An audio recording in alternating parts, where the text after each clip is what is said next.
What's up, everyone? It's your boy Wine Time Sports with my guy Spoons Bets here on Walk Off Wagers presented by Pub Sports Radio. We break down the entire MLB card every single Sunday, 8 a.m. over here on the West Coast, 11 a.m. over there for my guy Spoons on the East Coast. We break down every single game. We break down the weather report, betting percentages, what happened the day before, the pitchers, whatever you guys really want to know, just put it in the chat and we'll also break that down as well. With that being said, welcome in, guys, and happy Father's Day. Happy Father's Day to everyone here in the building, including my guy Morgan Spooner right here. Shout out to him. Happy Father's Day to him. It's this is a beautiful day for fathers here, so shout out to all you guys out there for doing everything that you guys do for your family, for your kids, and appreciate you guys for being here because I know it's a busy day and a lot of you guys have plans today. I know it's 11 a.m. over there on the East Coast for a lot of people, so this is like midday. But I appreciate you guys for stopping in over here. Happy to have you guys, and we're excited to talk Major League Baseball today. Just want to give a quick shout out to everyone in the chat that's been here early and often, man. We've had so much support through these first, I think show number 6 so far this season, 5 or 6, I want to say. And it's been great, guys, and we appreciate you. I want to give a quick shout out to everyone in the chat before I introduce my guy Spoons Bets over here, who's absolutely been killing it in Major League Baseball. Truth Teller, first person here, said the best baseball show. Appreciate that, guy, my guy Truth. Always appreciate the love you show for us. Meals 2 in there said, can't wait to have you in here, my guy. Stoked to have you. Perky Sanders asking questions about couple games that we're going to be talking about here soon. We got Wags in the building. That's a newer name that I don't see a lot of the time. Justin McKelvey, as always, says Happy Father's Day all. We've got Jay Kopp, J Dub, Kelly McKinnis. Good to see you, Kelly. Haven't seen you in here in a couple weeks. I know you've been busy golfing, so I'm glad you were able to stop by. Ronnie Lofton, good to see you as always. Noe 207, Wrigley Plays, shout out to you. Ricky Bob, we got a lot of people in here, Spoons. I didn't know we had this many people. T Moss. Sports Scientist Jacob, another new name there. Appreciate you guys. Shout out Jacob. Let's go. Go give him a follow on X. He's a sharp capper as well. Sports Scientist Jacob. All right. I think I'm going to do that right after the show. Then I'm going to write that down. Sports Science Jacob, shout out to you for being here, my guy. Shout out to everyone. As I said, man, we're excited to talk baseball. Love doing this on Sundays with my guy Spoons. He's been killing it. Me, not so much on these Sundays, but today we're going to turn it around. Got a great card today to talk about, and I'm excited. Bringing back a couple guests that you guys have seen in the past here on the show. One of them, he hasn't been here in a couple weeks. He's been super busy, but he's going to be here making an appearance at some point today. So we'll bring them on when they're ready. But with that being said, I'm excited to talk some baseball. Spoons, how was your week, my guy? Did you have a winning week this week? And what do you have planned today for Father's Day? Yeah, I think I'm up a few units on the week. I had a sweep yesterday, pushed one game, so that was a good end to it. Definitely needed that. Don't have a huge Father Day planned out. I'm going over to my dad's house. Going to play some games and stuff with my son and him, clean out a couple spots on his gutters that need attention, and just, some good old-fashioned time together. Hopefully get to watch some baseball as well.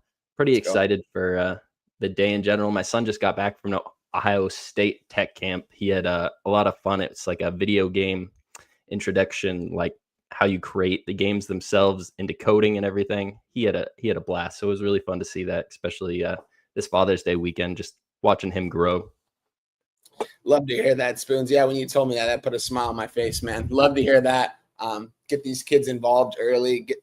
That's awesome that he was able to do that. Ohio State, that's a big deal right there. I'm sure he learned a lot. So shout out to Little Spoons, man. Shout out to him. And I see my guy. That was Wrigley. Oh, okay, nice. Heck yeah. Shout out to you, Wrigley. Let's go. And I think I know why your name's Wrigley. So I love that, man. Heck yeah. Oh, my guy, Nasty Nate in the building says, what's good? What's good, Nasty Nate? Happy Father's Day to you, my guy. I know he's on the way to Fenway Park. I think with his boys, he's going to be watching the game today. I mean, that's going to be a fun game to go to, man. Father's Day, Yankees, Red Sox. That's a good game to go to on a Sunday afternoon. So shout out to you, Nasty Nate. Thanks for stopping by. I see Aaron says Happy Father's Day to everyone. Another new name in the chat. Appreciate you guys, man. Love all the love here. Stacks, just give me a thumbs up whenever it's your game time, okay? Okay, so he is ready to go here. All right, so first game, we're getting him on early here. Spoons, are you ready to go? Anything else you want to say before we break down this MLB card? Let's get right into it. I have just 3 plays fully locked in right now. I have a few in my bet slip that I'm kinda waiting to do, and as we get there, I might add a few more. I'm probably gonna wind up with, 5 or 6 by the end of the day. Um, Anything you wanna say about this game, or you want me to start? You're good, but without further ado, I'll talk about the first intro of it, and then I'll have you come on, and then we'll have Stacks come on, and I'll touch on it a little bit at the end. But we're gonna bring on my guy who's been here every single week. This guy's never absent, man. This guy always shows up no matter what he's got going on. Also a father himself who's going to go spend some time with the fam. So I appreciate him coming by as always. Without further ado, guys, let's bring on my guy, Justin McKelvey, Stacks Play of the Day. Stacks.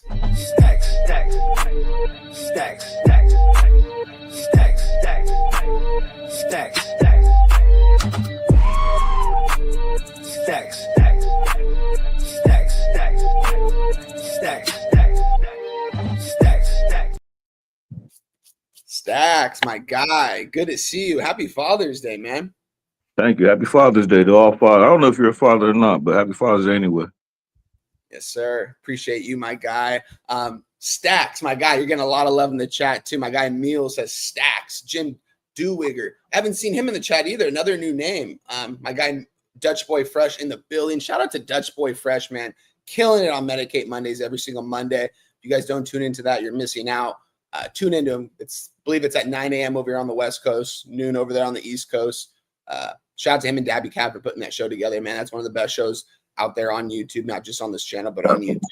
So shout out to them. I know my guy Stacks makes a lot of appearances. If I didn't have to work Mondays, I'd be there every Monday, but it is what it is. I'm always tuning in as always. But Stacks, I'm going to let Spoon start this. I'm going to intro this game a little bit. We're going to let him talk about it. We're going to go to you, and then we'll go back to me. Sound good? Yeah, mine's not to the next game anyway. I just want to give them both out when I come on. Yes, sir. Yeah, guys, we've got the Cincinnati Reds at the Detroit Tigers. Wade Miley been making some headlines here these last couple of days, being involved in the Tyler Skaggs scandal, saying that he was one of the guys that potentially maybe helped out and given him some of those medications that eventually weren't good for him. So I'm surprised we're actually seeing him pitch here today. Right now, Tigers are currently sitting at about minus 175 to about minus 180, depending on where you're looking at. We've got a total up about 9.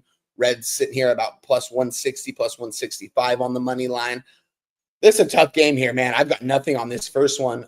Spoons, break this one down for us, my guy. Yeah, so we're in Comerica Park today. It's going to be a really nice day in the 70s, wind blowing out to right, left to right, about 8 to 9 miles an hour. Ballpark Pal has this modeled at plus 1% runs overall. Nothing special as far as the home runs go. It's minus 8%. Like you said, I think the big deal here is Wade Miley. This is a guy that spent most of his year in the minor leagues. He just recently signed a major league contract because the Reds needed him to pitch. And with all this noise going on in his head, I'm not sure how successful he can really be today. Detroit's missing a couple of their bigger bats from the lineup, and I think that does favor them. But the lack of a line movement and the way this is priced with Tyler Holton on the mound, I think the books are really telling you this is a Tigers spot. I don't have a play in this game. As far as the market goes on it, I'll hit that real quick and we can pass it to Stacks. We have 67% of the tickets on Cincinnati and 81% of the money on Cincinnati. 67% of the tickets on the under and 74% of the cash on the over. That line opened at a 9 and it's still 9s all across the board. Definitely some weird sharp movement money on the over there. And minus 170s openers. I see the most at the highest is a 190 on a very public book there for Caesars. So not a whole lot of movement. 170s are still at some places. So the books are telling you they line this correctly and it's going to sit there. Yeah, Stacks, take it away, my guy. No, my game's in the next one. Oh, you're good then, my guy. As far as this one for me, gentlemen, there wasn't enough conviction in this game, not enough correlation for me to move on this spot here.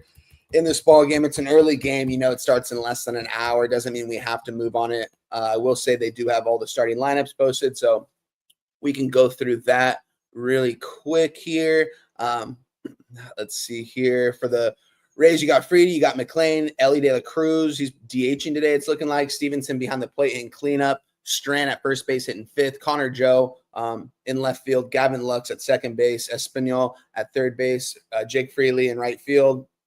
As far as the Tigers go, we've got Jones leading off, Gleyber Torres. Do we not have No Kerry Carpenter? Wow, no Kerry Bond. What my guy Spoons would say, no Kerry Bonds in the lineup here today.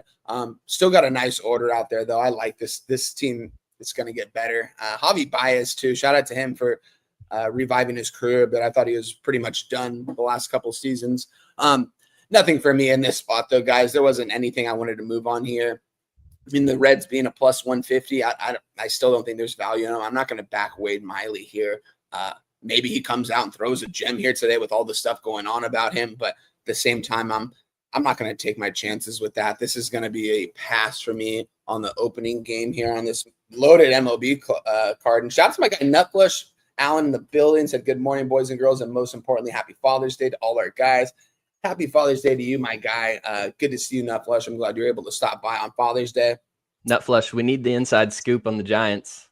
Yeah, we do. And I'm sure he's got it. My guy Nutflush, he's always got the inside scoop on them Giants. So shout out to him.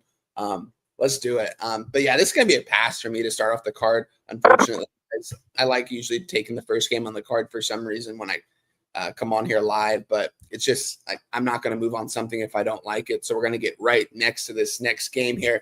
The jersey I'm wearing here. You guys, I mean, have you guys ever seen me wear an Angels jersey on the stream? I don't think so. But let's get right to this game here at Camden Yard Park and Baltimore Orioles. Shout out to my cousin. You guys know I've got a lot of family over there on the East Coast and the DC and Baltimore area. That's why I'm a Commanders fan. He's a big Orioles fan. He's been an Orioles fan his whole life. He goes to Tennessee U. Love Christian Moore. And what do you know? He went to the game yesterday and saw Christian Moore and got a selfie with him. He signed his Tennessee hat. So shout out to my guy Christian Moore, the Angels' first-round draft pick out of Tennessee last year. Angels loading up this infield with first-round draft picks this year, guys. Everyone in this starting in this infield is a first-round pick. Besides, I want to say Luis Rengifo, but they're plugging in Christian Moore, who's been absolutely crushing the ball in AAA. Give or take, it wasn't a lot of elevation, so can't really take that into a lot of account. But at the same time, this kid's got power. He's got swing. His bat speed's out of this world for coming out of college last year. I expect big things out of this guy. I like this Angels team. They haven't really been able to get it together these last couple games. The first game, it got 2 different delays for an hour plus. Couldn't get any runs scored. Yesterday, it seemed like they were in control of the ball game. And what happens? They end up blowing the game. The Oriole bats came alive. They ended up going deep a couple times. And Angels, when they went deep, solo shots. Can't win the game with solo shots.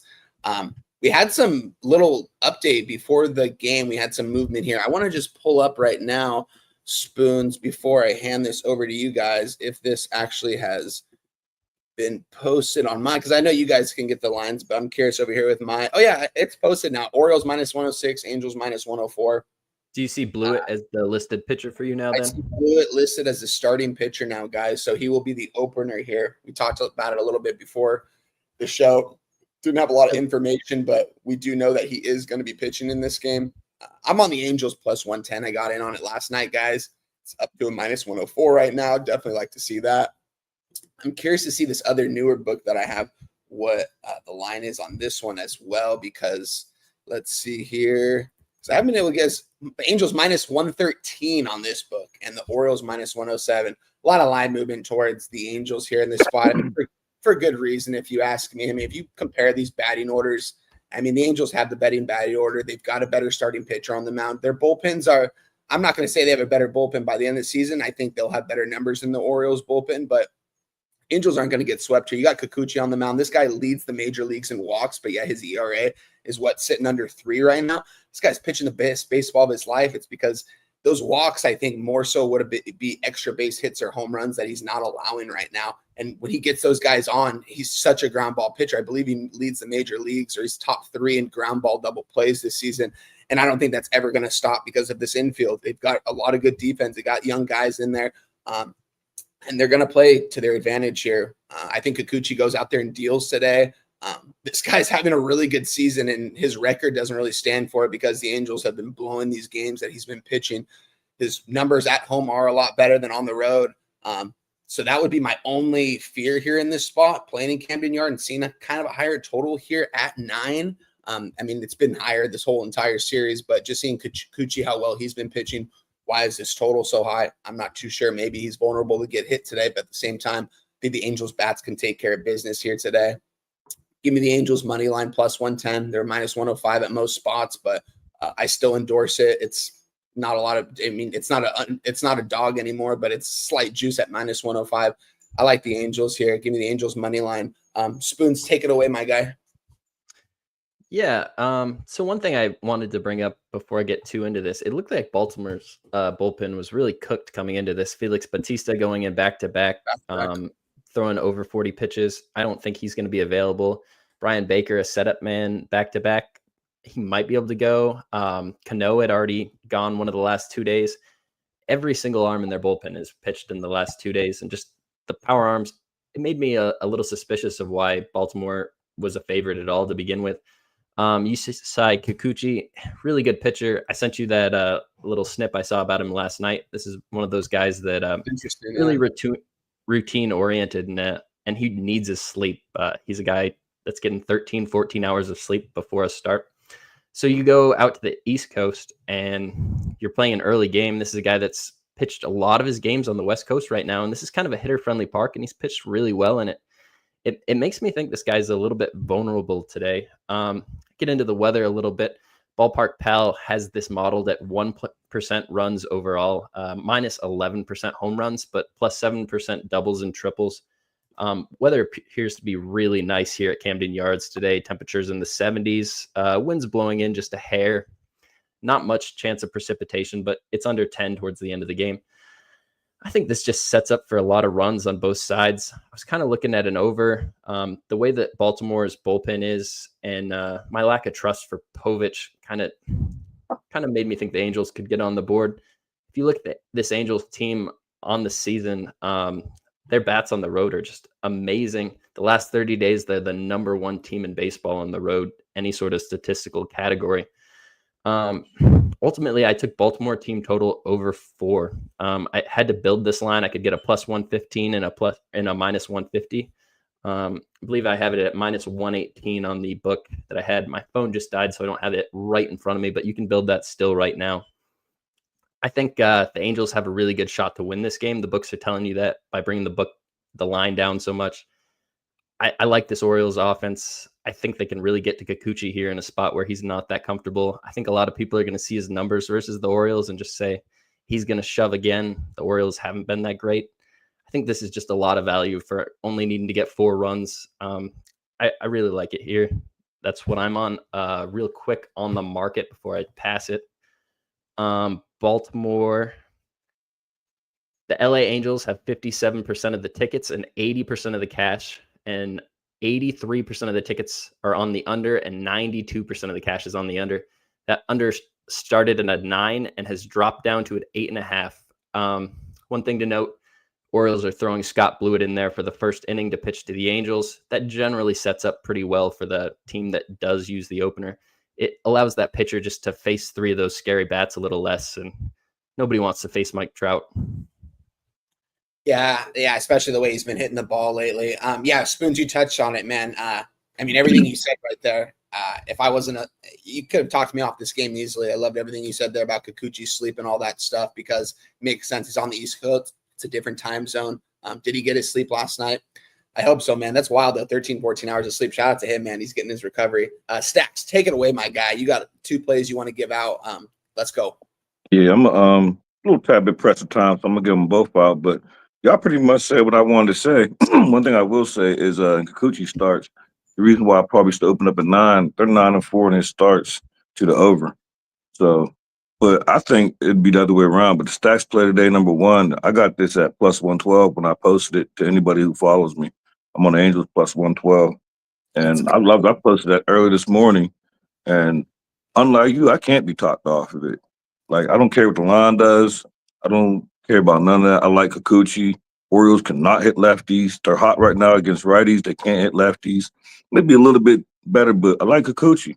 Yeah. And I think if there's going to be runs, I think it's coming from the Angels side. I agree. Love to hear that, Stacks, my guy. teaming up here on the Angels. My guy Spoon's on the team total over for the Orioles. Stacks, what's your other? You want to give out your other play really quick as well? Yeah, the other one is RBI prop. Cody Bellinger RBI plus 135 when I posted this morning with this Angels stacks. And one thing I like to go after Bellinger. He was 0 for 4 on Friday. Yesterday he didn't play, so I think it's an appropriate spot behind Judge. Judge, but 0 for yesterday. Gonna be scared of him walk. I just loved him in this spot. Yankees playing boy to sweep, all bats live, all hands on deck. Just give me a run. That's all. Let's go. I love to hear that. And you mentioned it, why the total is usually high when the Kikuchi starts, because that bullpen's just been blowing it for him. It's wild. Hopefully they can hang tight here today, because they almost bet first 5. Almost. Yeah. I mean, they've got their fresher arms, though. They've got Zephyr John. They've got Jansen. Robert Stevenson still hasn't came back yet. Reed Detmers, I believe, I don't think Reed Detmers threw yesterday. So they have like their 3 best arms out of the bullpen to go today.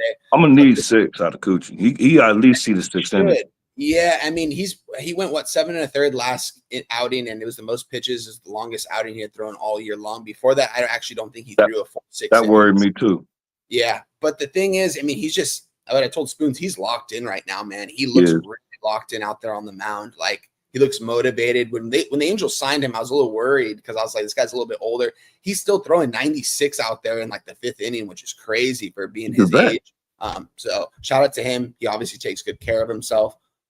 Stacks, my guy, I'm going to let you enjoy the rest of your day with your fam. Happy Father's Day. Yeah, they already here. Yes, sir. Appreciate you for stopping by as always, my guy. You're always welcome on this show. Love that you come on here every single week. So, and I know you're going to deliver some winners today. I think you're going to go 2-0 here. You got some nice plus money. So let's go. Thanks for having me. On X. Yeah, of course. You can find him tagged in the link to this post right there on X. Don't know the handle right off the top of my head, but it's basically Jay McKelvey. 13 McKelvey. You knew that, though, Spoons. That was a diss, but it's fine. I was trying to fix it real quick. Shout out to my guys. I think it's Jay McKelvey 1378. I'm pretty sure. I'm not really big on it. I just post, and when I see everybody else, I just repost. Like, I'm not really a big Twitter fan, but Dabby made me do it. So, well, yeah, give him a follow. Let's get his followers up, even if you don't want the followers. We want to get him the followers, guys. So Stacks, enjoy the rest of your day, my friend. You too. Get that cash. I'll be seeing you later this week, my guy. Thank you. Shout out to my guy Stacks, Justin McKelvey. Appreciate him for stopping by. Anything left here in this ball game you want to talk about, Spoons? Are we pretty much good on this? I know we all 3 have plays in this game. Yeah, I got -118 team total over 4 for Baltimore. The reason I didn't go this full game, and it goes against the 2 of you, but Cade Povich is a guy I kind of have respect for. I think throughout the course of the season, he's going to find some spots to really pitch well. And I think these Angel bats are just overperforming a little bit on the road. I think regression kind of shows its face, and them putting the opener out there just gives me that much more confidence. But like I said, with that bullpen, even if they get there to the 8th inning with the lead, that's how they blow it. And just 4 runs doesn't seem like very much. I'm really happy with that number. Let's go, Spoons, my guy. Let's move on to this next game. Not a game that's exciting by any means here, but, we still got to talk about it here. We've got what is this sitting out right here? The Atlanta Braves currently set at -350. Colorado Rockies at a +290 here.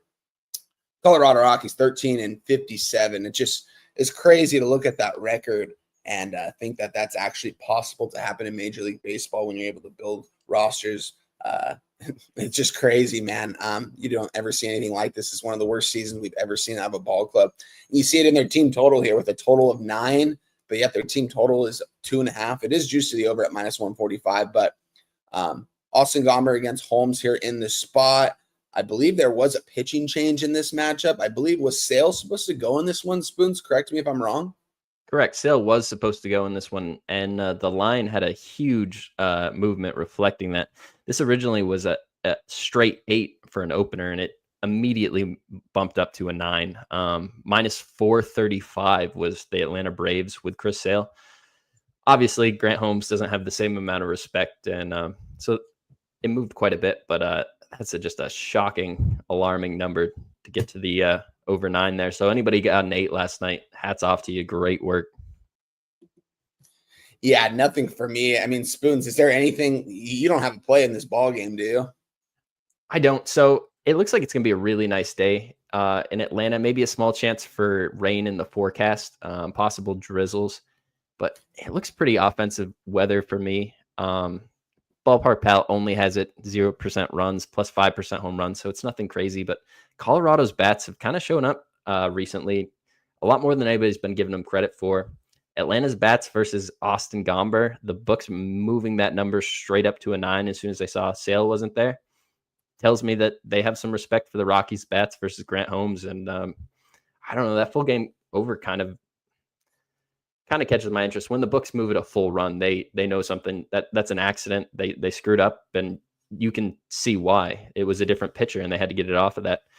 I didn't put my money on it, but I'm looking at that over. I would like to. I didn't touch on the market yet in this game. I will do that quick.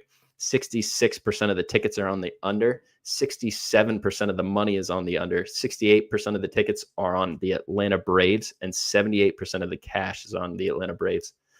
And I just think these Rocky bats can come to play. The books moving at a full run is very alarming to me. I haven't moved on it yet, but I might circle back at the end of the show and tell you I did. Yeah, shout out to my guy says Rockies money line, Coco money. Shout out to you. I can't do it. I won't back the Rockies this season. I'm just not going to do it. I haven't been backing Rockies games this season long, and I'm not going to start here just because you're getting a good total here. Nothing for me in this game, Spoons. We can move on to the next if you're ready. Yeah, let's do that. What we got Miami here? Marlins versus Washington Nationals. Really good pitching matchup here between Yuri Perez and Mackenzie Gore. Yuri Perez is a guy that came up to the majors at just 20 years old, and you can see why. This guy has all the intangibles of a great pitcher in the league. One thing that's a little alarming for me here is his recent splits show some issues with left-handed pitching, and if we know anything about this Nationals lineup, it's that they can stack left-handed hitters against him. And I don't know. I think this might be a spot where he can get touched. The wind's blowing in. Temperature is going to be in the 70s. A low chance of precipitation towards the end of the game here. This is Nationals Park. It's the third highest modeled run index for the day at plus 6% runs.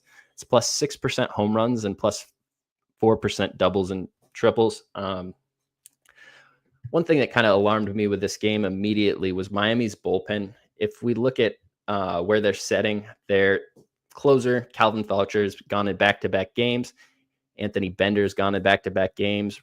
All of their best arms have gone. I'm counting 5 arms have gone in back-to-back games for these guys, and these are the arms that they would need to win a game.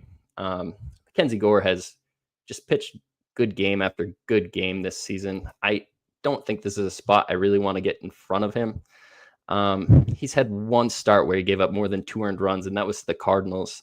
I don't think he's going to give up anything to these Marlins bats, but I do want to give them some credit, some flowers. On the season, they're 15th overall in weighted runs created plus, and that's backed up in the last 30 days and the last 10 days by being 10th overall. Their OPS is in the top third of the league. It's really impressive. I just think Mackenzie Gore is the kind of guy that can shut this lineup down. The way that lineup hits, I think he can find enough holes to really pitch through it, get the ground balls he needs. I don't see any way to back the Marlins here, and the money in this game, it is reloading on me. I'm sorry. Right now, 65% of the tickets are on the under, and 86% of the money is on the over. It's been a 7.5 total open, and it's stayed right there, even with all that sharp money on the over. 72% of the tickets have come in on Washington, but only 62% of the money. So Miami is representing some sharp tickets over there. It takes a lot of money to back the Nationals at minus 175. So a lot of people really like the Marlins here today, and I just don't agree with that. I did the same thing here in this game. I saw the way that the Marlins bullpen was. I saw the respect to them, and I took Washington team total over 4. Gonna see if I can pull this up on my phone right now, but do you want to take it away? I'll tell you the odds I got on it afterwards. Yes, sir. Yeah, I am also on this game in a little bit different of fashion. I'm on the under. I'm on the under 7.5 -110. I got it a little bit ago. It's at -115 at both of my books right now. I think this is going to get to a -120 before first pitch. I'm expecting Mackenzie Gore to go out there and not give up any runs. I think we're going to see 6-7 shutout innings from him today. We're seeing a Miami Marlins team total at 2.5. Juice to the over, but I don't think they're going to get 3 runs here in this ball game. I'm considering taking a shot on the Marlins under 2.5 +120. It's just the bullpen from the Nationals that worries me a little bit at times. But Mackenzie Gore doesn't worry me at all. I think this is one of the best up and coming pitchers in baseball. I love this guy's stuff out there. This Nationals team, when they get a couple other guys in this order and a couple other guys in this rotation, this team they're going to make a run here these next couple of years. They've already got 2 of the better younger players in baseball in Wood and CJ Abrams, those 2 lefties over there that are so fun to watch. And those 2 guys are really young over there, man. And they're playing some big time baseball for the age that they're at. I would only back the Nationals here on the money line. I think they take care of business. I see this being like a 3-1, 4-1 type of ball game. Do think they could probably hit today, but it's kind of tough for me to sometimes trust the Nationals to score runs at times, but I'm going to trust Mackenzie Gore to go out there and pitch lights out for me. I'm on the under 7.5 -110 in the Miami Marlins Washington Nationals game. I like what Spoon said. I know more of the tickets are on the under, but a lot of the money's on the over, but yet it's moving towards the under because I'm seeing -115 at both books. So I expect, at least at my books, I expect this to get to a -120 before first pitch here. So I still endorse whatever number you can get here on the under 7.5. I don't trust the Marlins can hit off Mackenzie Gore. Mackenzie Gore's made us some cash this season, long backing him, and I'm going to back him here under 7.5 -110 in this game. Yep, and I got the Washington Nationals team total over 4 at -116. I had to build that on Caesars Sportsbook using a 3.5 and a 4.5. This is the spot where I just think that Marlins bullpen is not anything you can trust, especially when they can't throw any of their best arms. Just puts so much faith in this young Yuri Perez to have a great game. I went and backed him in his first start, and you see that 98-mile-an-hour fastball, the extension out of it. It's very impressive, but he has some control issues, and the issues with lefties, I think, are going to show their face today, and I don't think he's really ready to be pitching at the major league level. I think the Marlins kind of had to hurry him along here. I think he needs a little bit more rehab time to get everything just quite dialed in right. I'm going to be looking to back this guy in the future, but today, between him having to be relied on so heavily with the bullpen issues, I think this is a great time to back the Nationals offense. And like you mentioned, I cannot trust this Nationals bullpen at all. They've gotten a little better as the course of the season has gone on, but the last 14 days, 25th weighted runs created plus overall Nationals bullpens. This is just 24th in ERA, 28th in xFIP. This is not a bullpen that I want to be touching. So I just isolated it to the team total. We can move on to the next game. Yeah, and to touch on that again. Wait 1 second here. No, but yeah, we can actually move on to the next game here, and this is why I apologize for that one. We are going to move on to the next game. We're going to go. It's been a fun series right here, man. The Toronto Blue Jays against the Philadelphia Phillies. Man, the Toronto Blue Jays have been playing some good baseball. Not the last couple of games, but they've definitely turned their season around here. We got Jose Berrios on the mound against Zach Wheeler here. This is going to be a fun matchup here. We're seeing Zach Wheeler price currently on my books at about -165, probably -175, around that area between all the books. Blue Jays sitting here about +150. Over-unders at 7. Spoons, when I capped all this whole card last night, and when I originally capped this, I wanted the under 7.5, what it opened up at. Could have gotten a -115 at the time. I said, I'm just going to wait until the morning. I'm not going to play it yet. Waited till this morning, and sure enough, went down to a 7. It went down to a 7. I couldn't take it at that point. I wanted the 7.5. When I saw it move down to a 7, I just knew the line. The books beat me here in this move. I couldn't beat them here on this move, so I'm going to let them take it here in this spot. Although I do think the under 7 is still live, I just much rather have wanted a 7.5. That was the number I capped it at. Both these team totals sitting here about 3.5. Juice to the over for the Phillies, plus money for the Blue Jays. Spoons, take it away, my guy. let's hear it. Toronto Blue Jays, Philadelphia Phillies, Jose Berrios against Zach Wheeler. Yeah, as you mentioned, this total came down just a little bit, a half run last night. And that's with 73% of the tickets and 90% of the money on the under. So they're expecting all that cash and tickets that have come in on the under. Philly has 65% of the tickets on them, but only 50% of the cash. So there's definitely some sharp money on the Jays. This is a team that's been really hot of recent. And I think a lot of people are just trying to continue to ride with them.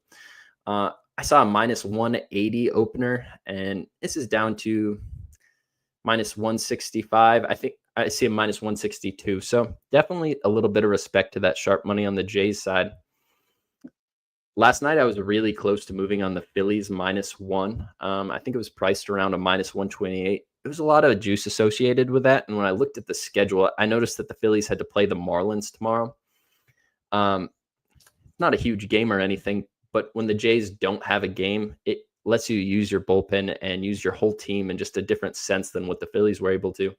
I wasn't sure if I really wanted to pay that much juice. The wind's blowing in here. It's going to be a nice day, 60 degrees to most of the game. Small chance for precipitation. I don't think that's going to affect the game in any way. The bullpen seemed pretty live here. I think Philly was able to win yesterday without using any of the arms that I'm worried about them using. And I think that puts them in a good spot to be able to win again today. They only used Kirkring for 12 pitches and 7 from Strom yesterday. The Blue Jays, on the other hand, had to use Yariel Rodriguez, Brendan Little, Chad Green, and Braden Fisher. And that was because pretty early in this game, Francis got touched. He just looked like a different pitcher as soon as he got on the mound. The pitchers make a change when somebody goes on base, and they have to go from pitching in the stretch or pitching in the windup, where they can put all of their body and rotation into a pitch, and then they go into this in the stretch, they call it. And some pitchers, it looks like it affects really negatively, and I think that happened to Brandon Francis yesterday. He looked just like a different guy. 2 miles an hour, got shaved off his fastball, and he couldn't locate anything. So it put their bullpen in a bad position today, and that's why I'm going to move on the Phillies -1. I'm glad I didn't move on it last night. I can get a much better number on it right now, -115, and that's what I'm going to take. Bullpen pieces are there. I don't think they need to worry about Miami tomorrow. Zach Wheeler is one of my favorite pitchers in baseball to back this year. I'm going to look to continuously do it.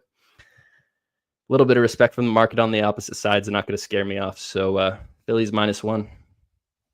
Yeah, Spoons, I like it. That would be my only lean in this spot here, but I couldn't take the Blue Jays here in this game. I just can't. You guys have heard me talk so highly of the Blue Jays this season. Shout out to my guy Nasty Nate said, go to Red Sox already. We are getting there next, my guy. Shout out to you for hanging out, waiting for this game. I know you're going to be there, so we're going to have a play in that one. Don't worry. I'm excited to talk that one. Maybe even our producer might even be able to make his walk-off wagers debut if he's got to play in that game and give out something in that. But we will see in that game. For me, I'm not going to move on this game here. Looking at the first 5 as well, about a 10 cents difference. It's just, I don't want to move on this spot. I don't want to move on the Phillies at a -1 juiced, although I do think that is the right play in this game. It's just, it doesn't correlate enough for me to actually move on this game here.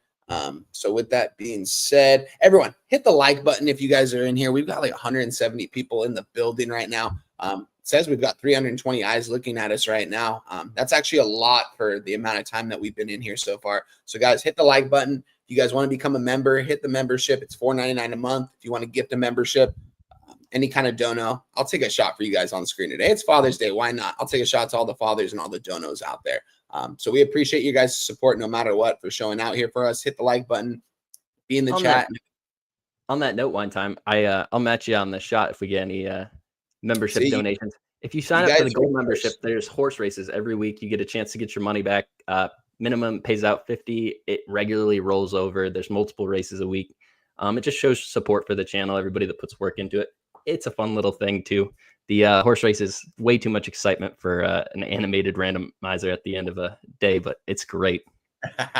Yeah, it's fun to hear Jose and Jim call those races too. Gets me into it because I don't bet horses like that, and I don't even like watch horses like that. But I like watching that. So shout out to them for doing it. Shout out to everyone at Pub Sports Radio, especially Jeff Slaughter, man, for putting this show on. We wouldn't be here if it wasn't for him. So shout out to him for letting us do this here on Sundays.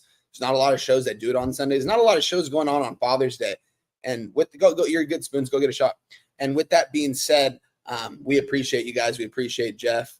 You guys got to come out to Southtown 101 for one of these Public Paloozas. We have it every single March during March Madness, guys. It's magic. Like San Antonio, like I know it's like you hear San Antonio, it's like, what's so cool about San Antonio? Get there and you'll know what I mean. There's just something out there, and the group of people that we have that go out there every single year for this event, it's just fun. You're going to feel welcomed. You're going to have a good time. You're going to drink a lot of booze and smoke a lot of weed too. Keep that said, but it's always a good time. So shout out to everyone that's made it, and shout out to everyone that's going to come in the future. We appreciate all the support. I see my guy Jose ready to come on here for his game right here. We'll see. But with that being said, shout out to my guy Big Scott. We've got Spoons coming back here on screen. I'm going to add him on right here. Here we go. All right. Shout out to Big Scott. 5'10" in the building, always showing your support, my guy. We appreciate you. I've got a shot poured out, so shout out to you guys. Let's go. Shout out to all the fathers out there, all the people watching the show. We appreciate the support. Let's get to it. Shout out to you guys. All right, let's go to Fenway Park, where our guy, our dear friend, Nasty Motherfucking Nate, is going to be in attendance with his kids, watching his Boston Red Sox against the team that he hates most in sports, the New York Yankees. We saw a great game yesterday. Shout out to the Red Sox. Red Sox are owning the Yankees this season so far. But this is going to be an interesting matchup here. We've got Max Fried on the mound against Bello. Brian Bello has been a guy that I'd like to back at certain times this season. I believe in him. I also, at the same time, Max Fried is pitching absolutely lights out right now. But Spoons, my guy, take it away here in this game. Let us know if there's a play you want to give out, the weather, betting percentages, all that good stuff.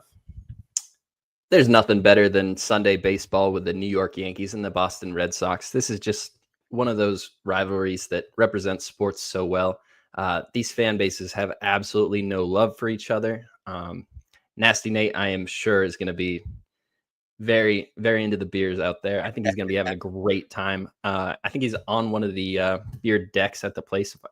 Shout out where you're sitting. If anybody's in the Fenway today, go hit up Nasty Nate. I know he's going to be having a great time. I hear the Red Sox always win when he plays too, so it's a little alarming. I will say you have to give him a tequila and soda when you see him though. So be ready to hand him a tequila and soda in hand when you see Nasty Nate. That's what he's going to expect. Yeah, no water. So temperatures are going to be in the 60s today, partly cloudy. I don't think there's any chance for precipitation, so this game is definitely going to get in. As you said, we got Max Fried and Brian Bayo on the mound today. I think that's a huge advantage to the New York Yankees in the starting pitching matchup, and that's reflected by the line. You got 69% of the tickets on the New York Yankees and 64% of the cash. On the under, we have 63% of the tickets, but the over has 87% of the cash, and this line has not moved. It opened at an 8.5, not juiced either way. I see some books juicing it to the under and some books juicing it to the over. So there's not a consensus necessarily on which way this game's going to go. Our friends at Ballpark Pal note that this time of year at Boston, we're normally looking at temperatures in the 70s or the 80s. And this is kind of when it picks up and it plays more offensive friendly. But that's not necessarily true today. We're in the 60s. It's going to be in the high 50s before game time. I think this is one of those games that could be a sneaky under, even with these two high-powered offenses. That's the way I would lean. Fenway Park is modeled at minus 23% home runs, plus 7% doubles and triples, and minus 2% runs overall. I leaned to this under. One thing I wanted to touch on was Boston's bullpen usage. It looks like everybody is good to go. Chapman had pitched 2 or 3, but didn't have to go yesterday. Whitlock didn't go yesterday. They were able to use Weissert and Justin Wilson to get the win. So they will be in a good spot with their pen. And the Yankees have everybody except the most noted arm, which is Luke Weaver. He's the man. As John Boy says, his 5 most trusted New York Yankee relievers are Luke Weaver, Luke Weaver, Luke Weaver, and Luke Weaver. And without him, I have a hard time trusting the Yankees laying a line like minus 185, especially to a Red Sox team that's owned them this year. I think the Red Sox are live and the under is live, but I passed on the game. Some people he's Luke Weaver, but to Jimmy the Bag, he's Dream Weaver. So shout out to him, man. But yeah, this is a game that I want to move on the under, and I moved on the under yesterday last minute. I got on the under 8.5 minus 110. Cash was pretty easily. I think it was like a 3-2 or 4-3 game. I forgot what the final score was yesterday, but we took care of business here. I want to go right back to the well with the under. I don't know if I'm going to make this quite official yet. I know my guy Nasty Nate wants to play in this one because he's going to be in the building, and I'm not sure if I can take the Red Sox here in this game. We're seeing them I can get them at a plus 155 right now. I don't know. It's a tough spot, Spoons, for me. I think if I had to take something in this game, it would be the under because I think this is a rivalry game, and I think there's going to be not a lot of runs scored in this game. I expect another close one, like 3-2 or 4-3 type of game. At that point, like, why not take the Red Sox at a plus 1.5? I mean, minus 105. It's a pretty affordable number, but at the same time, does that not seem a little fishy to you? Maybe not, because Fried's on the mound and he's having one hell of a season. But the Red Sox, I mean, sitting here at 5, they're back to 500 now, man. This team has this whole season in front of them still. Maybe they take another game here in this series. We'll see. Not enough conviction for me to actually move on this game here, but my lean would be the under and probably the Red Sox plus 1.5 at minus 105, but nothing official for me here. Shout out to my guy, Luko Petkowski in the building right there, my Macedonian brother. I told Gorky the other day, one of my favorite neighbors ever was Macedonian. He's also Canadian, and he lives in Canada now. So shout out to you, Lucas. Appreciate you for showing out as always, my guy. And shout out to you. Happy Father's Day. I know this is your first Father's Day. So shout out to you. With that being said, this is going to be a pass for me. Nothing for me in this game. If my guy Jose wants to come on screen for this one, he's more than welcome to. There he is. There he is. Jose Bouquet in the building. What's up, Jose? While Jose's on screen, we need to get in the ticket promo here for the blonde tips that are coming. We're getting Slim Shady Bouquet. Right. Don't take me off shit because I was off stage when I'm trying to talk shit about you, Jose. This fucking guy Cab is ridiculous. He won't even show his face to talk shit. Wants to hide behind the goddamn screen. I just wanted you to know they didn't want you up here. Did you hear the introduction? He said, if Jose wants to come on, I guess we'll fucking bring him on. Show your face next time. You fuck. But nice to see you, gentlemen. I will drop the Eventbrite link in here. But yes, shout out to the In the Building guys. They are doing a live show on Saturday, June 21st. If the live show sells out, I will be dyeing my hair. So I'll be very interested to see how that goes.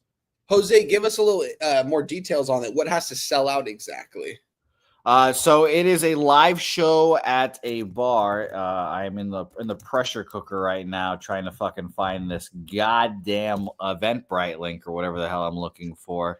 But it's just a live show, live podcast, basically in a bar. I don't know exactly how much it seats, maybe like 75, who knows, but there'll be a live show there, live in concert. I don't know what you want to call it.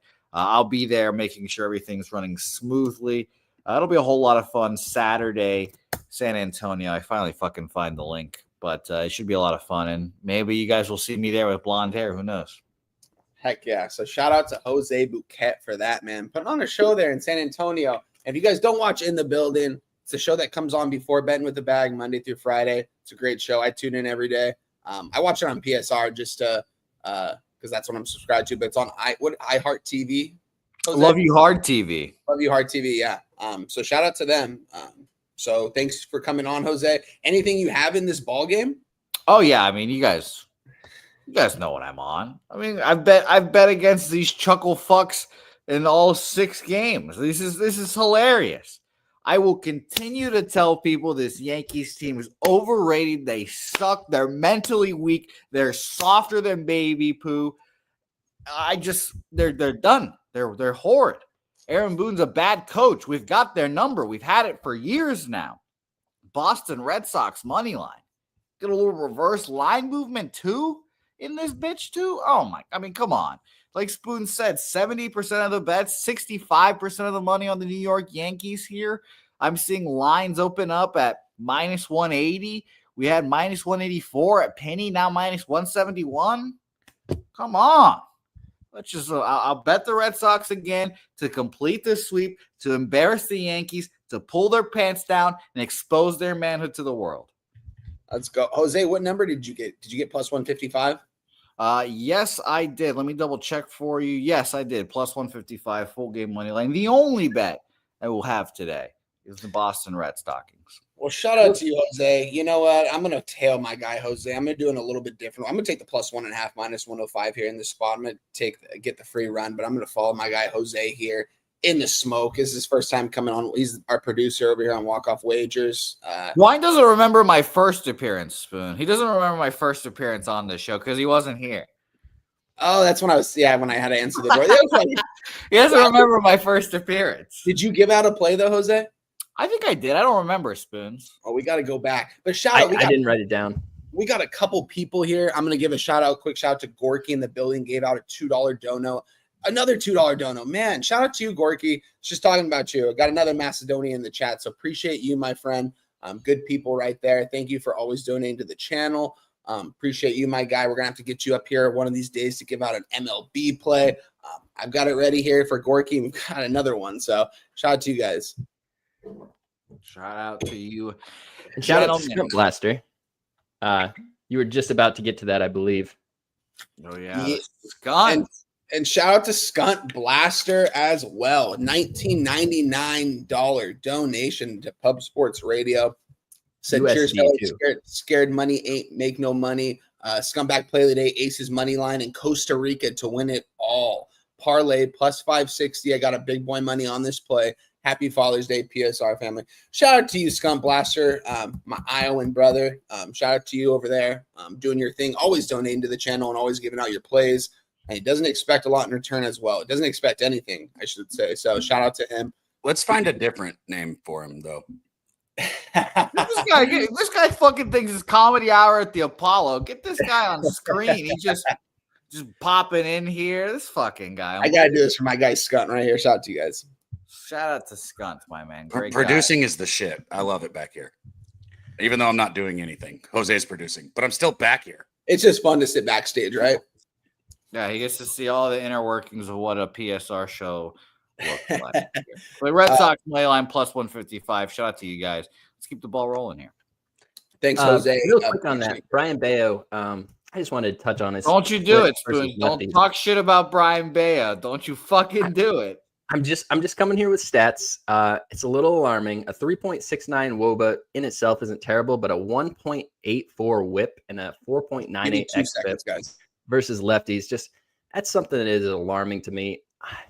I wanted to try to find a way to get to the Red Sox, Jose. I was on them with you last week on your live stream, and it felt great to cash that. But yeah, a great time. We were the only ones. I forgot about that. You know, sometimes you get out of the bank with the money and nobody saw you, and you just don't tell anybody you got the money, and you're done with it. And that's where I'm at with it. That's fair, Spoons. But I've went back to the bank 3 times now, and they haven't caught me yet, Spoons. What's another time? What's another time going to the bank, reaching my hand into the cookie jar here, and just taking some more here? My only concern about this game is that Brian Bayo is allegedly a vampire. Brian Bayo is just horrible at pitching in the day, and that's a little worrisome, yeah. But we're gonna ride nonetheless with the Red Sox here in that reverse line movement here, so it should be a whole lot of fun here. And shout out to Lex Steele, by the way, another $4.99 dono, trying to get wine time sloppy here on a Father's Day Sunday. So shout out to I'm you. waiting for one time to do that one. That's gonna be funny. Well, we'll wait for him. Spoon, let's roll on. Let's roll Yes, on sir. to Tampa Bay Rays, New York Metropolitan, Shane Baz, Griffin Canning.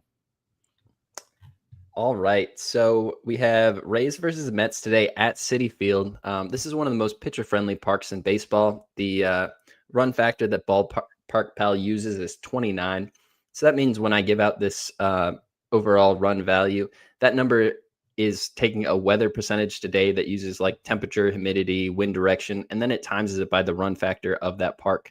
So you're always going to see Citi Field towards the bottom, and that's no different today. Citi Field is the lowest at minus 17% runs overall and minus 14% home runs. It's a decent day. Temperature in the 60s, wind blowing in. I think it's conducive to the pitchers playing pretty well here today. As far as the market goes in this one, we have 66% of the tickets on the New York Mets and 67% of the cash on them. We have 74% of the tickets on the under, but 84% of the cash on the over. And those backward splits with the tickets and money always tells me that there's some big sharps, people that bet more money that know something in this game. The books aren't respecting the cash, though, as it's opened at an 8, and I see it juiced to the under at a lot of spots. So Yeah. I think they know something here. I think Canning has the ability to pitch pretty well in this park. I think he looks really good in this park every time out there. Shane Baz, for me, is the big red flag. He's had some really bad games. He gave up 7 to Kansas City. He gave up 6 to the Phillies. He gave up 5 to the Marlins. He's given up 3 to Boston, Texas, Houston, Toronto, another 5 to the Yankees. Like, everybody's been touching him. And part of that is that he's pitching in just a juice box, a little league field that every pop-up just goes to the warning track. And if the wind's blown a little bit stronger, it goes out. And that's got to be really frustrating. But we do got to remember this is a guy that came back from an elbow injury, and he's just never looked the same since. As a prospect, I fell in love with him. I thought we'd have a lot of value betting this guy for years to come.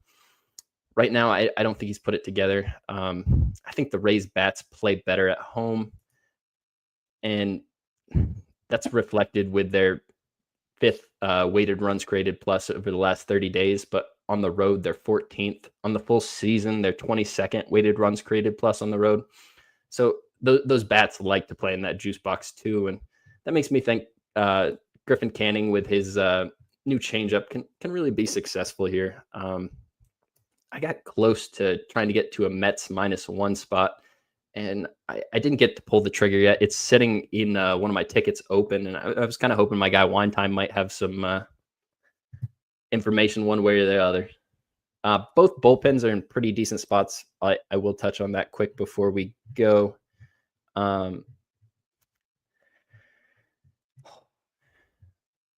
it won't load. I think the Rays didn't have to use a single efficient arm yesterday, and the Mets didn't have to use a single good arm 2 days ago. So any pitcher that's available in their bullpens will be available today. It'll just be the second out of 3 days that they'll have to have gone. Yeah, and shout out to the Tampa Bay Rays, man, going for this sweep here. We made some good cash on them in this series, on them yesterday here in this spot. Yeah, I just saw that. I want to do a quick look at this bullpen. Clevinger only threw 4 pitches yesterday.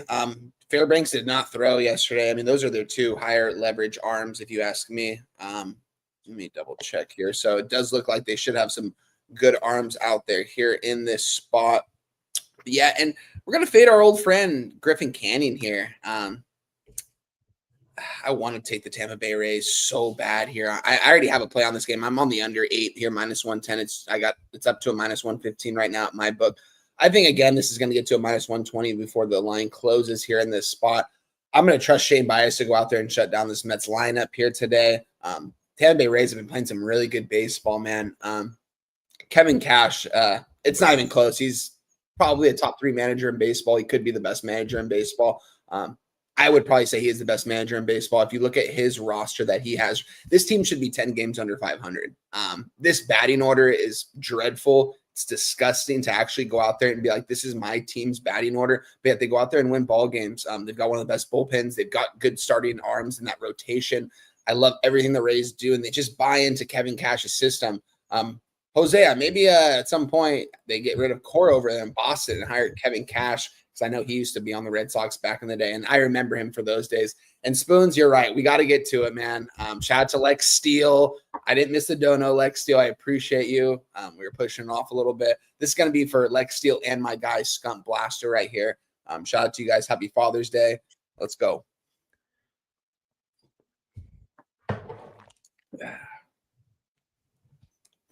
Yeah, shout out to you guys. My wife to bring me some coffee. Yeah, I've got some coffee right here to my right. But shout out to you guys all for making the donos right there. And yeah, so With that being said, I'm on the under 8 here, minus 110. I think runs are going to come at a minimum here. We can trust both these pitchers. Griffin Canning, I want to fade him, though. I want to be on the Tampa Bay Rays on the money line in some sort of way here. The line's not really moving right now. Spoons, can you touch on the market one more time for me in this spot? Yes, so this line opened at an 8. It was minus 165 and plus 140. I see some books down to a minus 150 and plus 135. I think I see a minus 149. So that's with 67% of the cash and 67% of the tickets, both on the Mets. The overwhelming percentage of tickets, 72, has come in on the under, but the big money is on the over with 79% of the cash on the over. Again, the books haven't made a big move with the total at all. It looks like a lot of them are juicing it to the under, and that's in the face of all the sharps who have put their money on the over. So that tells me that the favorite probably is liable to get touched, and I kind of like where you're going with the Rays. Like I said, I was leaning Mets and I couldn't get there, and a lot of times when you can't get there, there's reasons for it. I fully support this Rays money line if you're trying to get there. My one question with this is it a better thing to try to get live? Because we know that Griffin Canning at this point has shown us better numbers than Boz. But like I said, one of these guys has pitched half of his season in a juice box, and the other has pitched most of his season in the most pitcher-friendly park in the majors. So we do need to put context on the numbers. Like I said, Shane Baz is a guy that I've looked at for years and just drooled over his stuff. I think this guy has major league ability. It's just, after you're coming back from injuries, you have different ways of throwing. It's just not what you were used to doing for years. Yeah, I like Shane Baz. He's a pitcher that I like to back here in this spot. So, and Griffin Canning, there's little Wrigley. What's up, Wrigley? Say hi to the people. Hi to everybody. Hi. What's up, dude? Woo! Go Cubs. Happy Father's Day, everyone. Can you say go Cubs? Go Cubs. Shout out to little Spoons right there, Wrigley, man. Shout out to him for making an appearance right there. Happy Father's Day to your dad. I'm glad that he was able to make the show with me for today. So I appreciate you guys for that. We got some funny comments here in the chat right here. Love it. Shout out to Wrigley for making an appearance. That's Hey, one time, real quick. Wrigley's super into computers, electronics, and everything, and we've talked to him different things that he'd like to do. And meteorology, for whatever reason, is something he's interested in. I think I'm going to try to get a green screen and have him do the weather reports for us. Try to make a quick breakdown the night before. See if I can't get some of the wins in the more excessive games. I think it'd be a fun little segment. I'd get a lot more views than me and you coming on here. That's for sure. So, shout out to Lil Wrigley. Let's get him internet famous early. Let's get him out there. Shout out to him, man. That's what he wants to do. I love it. That's awesome, dude. Shout out to all the fathers out there, man. Nasty Nate says Met smash. I don't know about that, Nasty Nate. And Perky says Wrigley's weather updates are a must. Yes, we need that. We need that from Wrigley. Wrigley Spoons. I'm on the under here in this spot. I'm going to try to somehow get to the window on the Tampa Bay Rays. Griffin Canning, as good as his numbers have been this season, they're facing a sweep here at home. I feel like, you touched on the betting percentage. It's the same thing on Action Network right now. People are taking the Mets here. It's an affordable price to avoid a sweep here against the Tampa Bay Rays that nobody likes to back. Nobody likes this ball team, but yet they still continue to win. I like the Rays. I might end up moving on them before first pitch here, but I'm on the under 8 minus 110 here in this spot. Let's move on to what do we got next? We got Minnesota Twins against the Houston Astros here. This game is going to be played in H-Town. Got Houston Astros currently sitting as the favorite at about minus 115. Minnesota Twins about plus 105 over here. We've got a total at 8. Juice to about minus 110 both ways.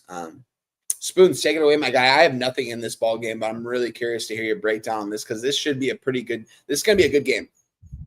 Yeah, so the first thing I want to note on this game is being played in Dakin Park. This game will be played under a roof. It's going to be closed.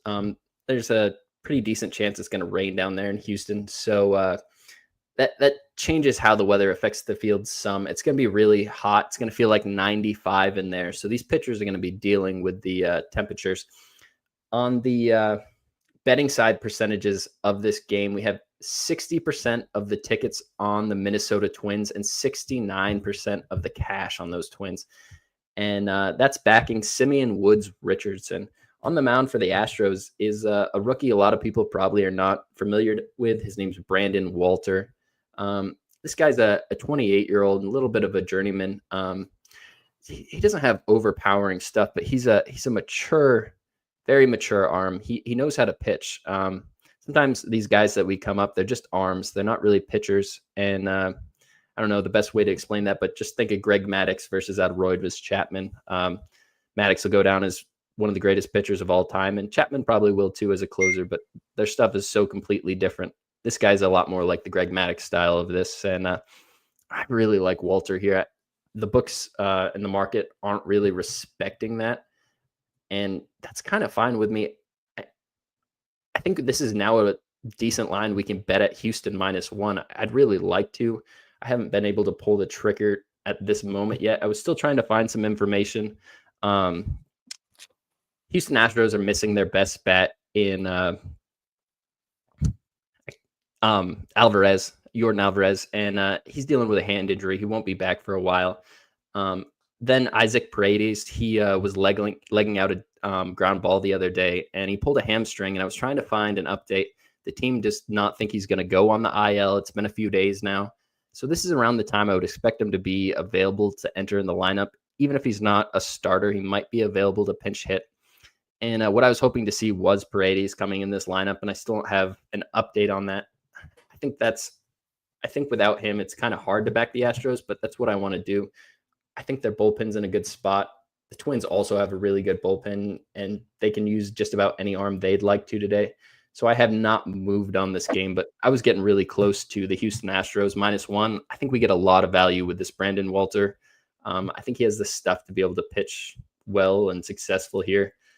Astros at home, I just want to touch on their bats. On the full course of the season, they're 5th overall in weighted runs created plus, and that's reflected over the last 30 days and 14 days as 2nd and 3rd overall as weighted run created plus. I think Simeon Wood Richardson is just a guy they can really get to. He really struggles with lefty. He has a whip over 2 and an xFIP over 5.8 versus him. I see so many ways for Houston to be the team I want to back today here. I have not gone to the ticket window yet with it. This is something I'm probably going to wait till after the show, and I might tweet it out, but I have not done anything at this moment. Yeah, I just want to give a quick shout out before I touch on this game to everyone in the chat that's been showing out here. We've got Wags right there. We've got sports scientist Jacob. Shout out to you for being here this entire show and being in the chat. Appreciate that. Wine, real quick on that. I want to just open invitation to Jacob. I know he'd like to start getting into some of this content creating stuff. One of these Sundays, you're more than welcome to come up here with me and Wine and do either a few plays or the whole card if you'd like to. Yeah, my guy, let us know. Hit us in the DM, or we'll hit you in the DM and see when you're available for one of these Sundays. My guy, looking forward to breaking down the card with you. Shout out to Scum Blaster, Aubrey, sports scientist Jacob, Vinny Hawkins in the building, Jeffrey Matthews right there, Aaron, Lex Steele, Swaggy. Got Dez in the chat. We've got Maya in the chat. Everyone out there. Nasty Nate there, Joshua Alexander. Appreciate you guys for showing out, man. This for me in this ball game, I've got nothing in this spot. I wanted to lean towards the Astros. I think the Twins are going to start losing some ball games here. This wasn't a team that I was very high on going into this season. They had that really good streak, that really good month where it seemed like they didn't lose a game in 30 days. So shout out to my guy, Kelly McKenna said, I'm still here.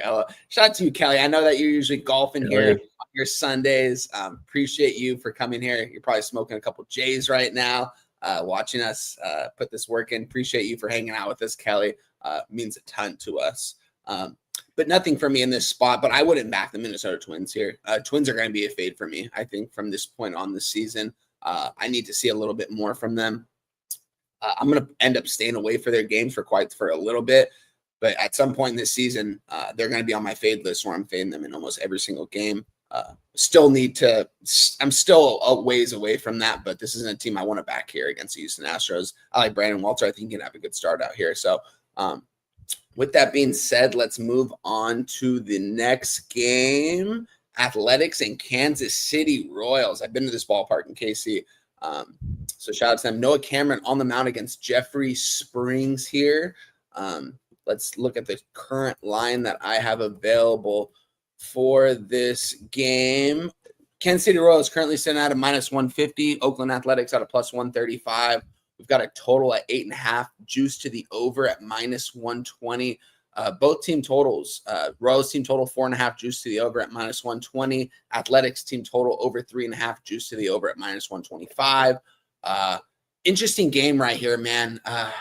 I'm not going to lie to you. These are the kind of prices that I want on the Athletics in a game like this, a +140 nearly, with a team that's not playing good baseball. But I've talked about them in certain spots that you can back them this season. I haven't backed them in quite some time. I want to say it's been pretty much almost a month, I think, since I backed this Oakland Athletics team. They made me a ton of cash in the beginning of the year, and I kind of just walked away with it. But this is another spot that I think shout out to Sarah, said happy Father's Day. Appreciate you. Appreciate everyone in the chat. Mr. Heat, Sports Scientist, Noel 207. Shout out to everyone in there. Let's see here. Currently right now we have, so both team totals 3.5 and 4.5. Juice to the over for both these teams. Spoons, take it away, my guy. Yeah, so Kansas City Royals versus the Oakland Athletics.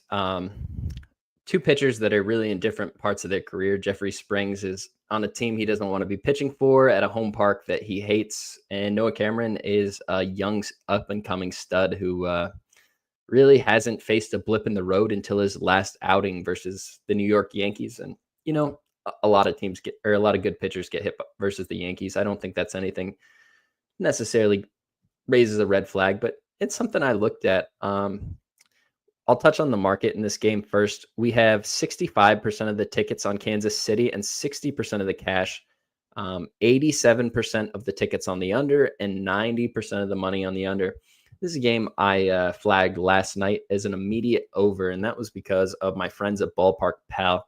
They had Kauffman Stadium as +7% runs, the number one run factor today in baseball. And while that might not be a huge red flag, +7%, the big ones we're looking for are in the +20% kind of range. What this is representing is the change in Kauffman in Kansas City. Last time around this time of year, we're getting 9.5s here in Kansas City.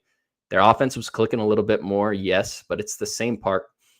We don't necessarily talk about this as a super offensive park the way I think we should. It plays a lot like Coors. The outfield is huge here. A lot of balls can get down, and this Athletics team, their offense is better than a lot of people give them credit for. I think we can get a few runs off Noah Cameron here. This is a guy that versus lefties on the season has a .58 whip, a 1.67 WOBA. Those are incredibly impressive numbers. But the Oakland bats, there's a lot of righties here to deal with, and that xFIP's 4.7. The good lefty bats on this team, I think they might be able to give him a hard time. Then on the opposite side of this, I see a left-handed pitcher versus the Royals, and I really thought the public wouldn't like that because the Royals have been really bad versus left-handed pitching on the season. They're 26th overall in weighted runs created plus, and at home their bats are 30th, last in baseball, weighted runs created plus overall. So I really thought we'd be able to come down, and it came right down for me. I hopped on this over 8.5. I got -115. I think Noah Cameron, the book's going to come out on this kid. I think the Athletics, we're getting a really good number here at an 8.5, just because the public doesn't respect these offenses, and they think Noah Cameron's a great pitcher. I think the Royals can get to Springs. I think the Athletics can get to Cameron. This is a bet I really like. I'm on it. I believe I touched on the market here, but that big thing for me is just the offensive weather change here in an offensive park that people aren't really respecting it to be an offensive park. And as temperatures continue to rise like they are here today in the high 80s, I think we get a lot more runs. Also, this Athletics bullpen is probably the worst bullpen in baseball. There's a few arms back there that I do respect. They have some nasty stuff, but you're only as good as your weakest arm, and that weakest arm can give up a lot of runs here. So this over, I'm already on it. -115, 8.5. Yeah, this is going to be a pass for me, guys. You got the over 8. And what was the price again? Apologies. Minus 115. Minus 115. The Athletics, Kansas City Royals over 8.5. Minus 115 for my guy Spoons bets. This is gonna be a pass for me, guys. I've been staying away from these athletic games unless it's a total in Oakland. That's opens up at a 10 and then moves to a 10.5 for 11. I'm always on that over, but other than that spot, I'm not on this ball game. So I like to look at home run props every week for the show. I try to find one, and I was looking at Brent Rooker. This is a guy you might think that hits all of his home runs in that little AAA park at home. He doesn't. He hits them on the road, more of them this season, but it's against right-handed pitching, and I think No Cameron's the wrong guy for him, so I ended up not going on it. I do have a Jack of the Day prop. It'll be later on, but I think you can get some great value with Brent Rooker here. I don't know how long Noah Cameron is for this game. Once these young pitchers have the books start to get out on them, it gets out really quick. And these hitting coaches around the league are way sharper than you or I about recognizing issues with these pitchers. I think this is a spot Cameron might be liable to give up more runs than a lot of people are thinking he is. I agree, Spoons. Yeah, I agree completely here. If I had to take something on the side, I would definitely take the Athletics here in this spot, but this is going to be a pass for me. But we have an official play for my guy Spoons. This is the third play you've made today, correct, Spoons, or did I miss one? Yeah, I have 2 team totals and then this over, correct? Perfect. I've got them both. I've got all 3 written down as we currently sit. I've got my guy Stacks has the Bellinger RBI plus 135, Angels plus 112. I know my guy Dabby Cab is backstage hanging out. I know he's going to come on shortly when his ball game comes on. I have a feeling I know which game he's going to come on here for. So shout out to him for that. And shout out to everyone in the chat, man. We're at almost 85 likes. We've got 365 people that have came in here so far, guys. Guys, we need likes. We need views. Me and Spooner's goal, 1,000 views today, 150 likes. Get us there, guys. It's Father's Day. Get us there. Share the video with your friend. On that note, real quick, Phillies -1, minus 115. I also have written down here. I don't know if I made that super clear when we got there. I was kind of teeter-tottering on my decision there, hemming and hawing, but Phillies -1, minus 115. Shout out to Spoon. So he's got 4 plays. Spoon's got more plays than me so far today, which is usually not the case. So shout out to Spoons for that, man. He's got action today, but we still have a lot of more games to talk about. I'm excited to talk about this next one because this right here is a good series between two teams. I mean, which one of these teams is going to make the playoffs this year? I'm not too sure. St. Louis Cardinals against the Milwaukee Brewers. Michaelis, the veteran, on the mound here for the St. Louis Cardinals, currently sitting 37-34 on the season. Brewers 38-34. These teams are very tight, close to each other. This is a big ball game for both these teams here. If you ask me, we got Priester on the mound for the Milwaukee Brewers. Currently sitting, we have the Milwaukee Brewers sitting anywhere from a -130 to a -140. Cardinals from a +120 to a +130. We've got a total sitting at 8. Just juiced to the over slightly at -115. We've got a team total for the Cardinals at 3.5, juice to the over at -125. And we've got the Brewers team total 4.5 +110. This is a good ball game. 2 good teams that I feel like, smaller market teams. I mean, I guess you could say that about St. Louis, you know what I mean? But they've got a great fan base over there. But 2 teams that just get it done. The Brewers get it done every single season. The Cardinals, don't get me wrong, I've had some bad seasons in these last couple of years, but this is a good series here. This means a lot. This series means a lot for both these teams here. So, Spoons, I know you know the Cardinals well. I know that's a team you hate more than any other team in baseball. It's got to be, right? So you probably know a little bit more about this team than me. Give us a breakdown on Michaelis and the market, the weather, all the good stuff we need to know about this. All right. Real quick, I see Chad Pickard in the chat, newer name here over on Pub Sports Radio. Thanks for coming over. I'll give out my 2 team totals again. It's the Baltimore Orioles team total over 4. What I did there was I built it. I took a over 3.5 and an over 4.5, and I split my bet between them. You even out whatever you want to put for your full unit on the first over 3.5 bet, and then take whatever else is left of your unit and put it on the over 4.5. It allowed me to get -118 on that. And then the Washington Nationals team total over 4 at -116. I did the same exact thing. It's just a lesson I've learned from older, more mature cappers, Ron Crawford, Jimmy the Bag, people that have just, show you the way. by using that -1 calculator and just moving the line down a little bit, it allows you to get pushes in spots you would have lost. And that the juice you're getting on your win doesn't make up for the amount of money you lose on those 4.5s where the 4 cashes. It's happened to me multiple times this week where I've gotten pushes because of it. And it's the same reason I'm doing that with the Phillies -1. I don't mind pushes. The books don't offer you pushes and make you jump through hoops to try to get them for a reason. And that's because it's bad for their ROI and it's good for ours. So just shout out to them. And shout out to Priscilla in the chat, my mother-in-law. She made a little dono right there, $1.99. Appreciate you, Priscilla. You haven't been here the whole show, but we're doing shots for every time someone makes a dono, no matter how much it is. If you give to membership over here at Pub Sports Radio, appreciate you for showing out for me. Mama, appreciate you so much. Shout out to you. Spoons, cheers. Shout out. That's my grandmother's name as well. R.I.P. Grandma Priscilla. Heck yeah. Beautiful name. I love it. Shout out to Priscilla. But yeah, do you have an official play in this game? Oh, shout out to MLG Beavis too. Milwaukee money line, he said, and Kelly McInnes also on Milwaukee money line here. I think that's Kelly's first play he has given out here on the show today. So shout out to you, Kelly.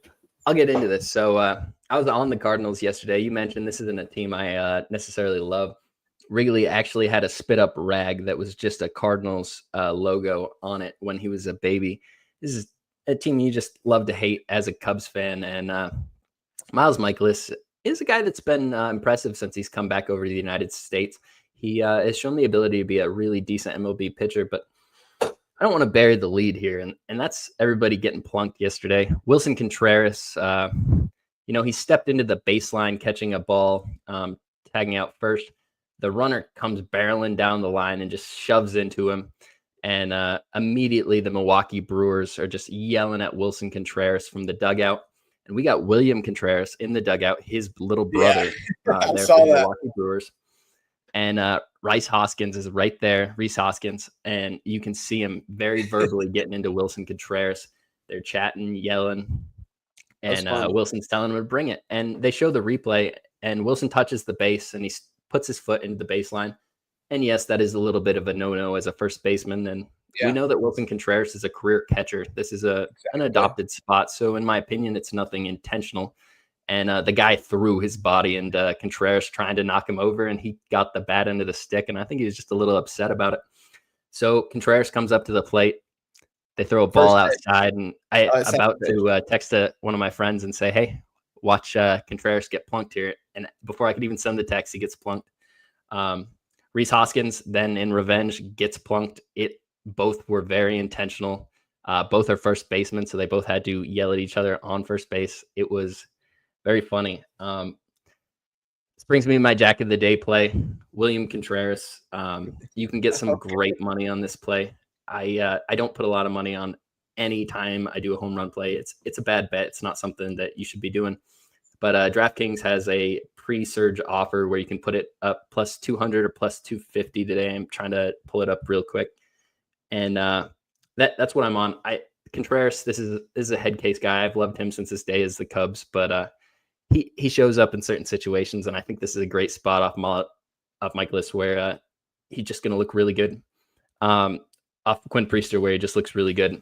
I'm sorry about that. Good. I think this is going to be an electric game. The St. Louis Cardinals had the baby blues on yesterday. One thing I will say about this team, those baby blue uniforms look so good. The Royals, when they pull them out, do the same thing. I wish they'd do it more often. I didn't touch anything on the market there, just kind of gave you the whole story. We have 72% of the tickets on Milwaukee. We have 52% of the money on St. Louis. So definitely some sharp money on St. Louis with 72% of the tickets on Milwaukee, but not representing the overall money lead. And everything's coming on the under here. This is a 8.5 open, and there's 8s popping up in a lot of places around the board. The books are respecting that under money, knock it out, drag it out kind of fight. I didn't give the ballpark pal perspective on this game today. One issue I had with this is Milwaukee's not super informative about their roof. They're one of 5 teams today playing with a roof. And from the notes I can find based on the weather, I expect them to be open. there's not enough chance for precipitation, and the temperatures are going to be in the 70s. So I expect that roof to be open. And Ballpark Pal has it as a -3% overall run value and plus 14% for the home runs. And I think that's because they're looking at that roof being open, and it does make it a little more hitter friendly. Yeah, so, and shout out to my Jack of the Day. I'll get you odds by the time you're done. Yeah, shout out to Martin Cortez, my father-in-law right there, and my mother-in-law said more shots, so got to take one for him. My guy Martini, appreciate you for stopping by, my guy. It means a lot when your family stops by, guys. It means a lot when you're friends, but when your family stops by and shows us support like this, it means a ton. So I appreciate it. Shout out to Martin. Happy Father's Day to you, my friend, my guy, my father-in-law. So appreciate you for stopping by. Cheers to you guys.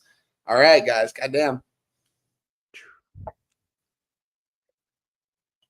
But yeah, for me in this spot, Spoons, I don't have a play in this game. I don't want to have anything to do with this. This is, I feel like, a coin flippy type of game for me.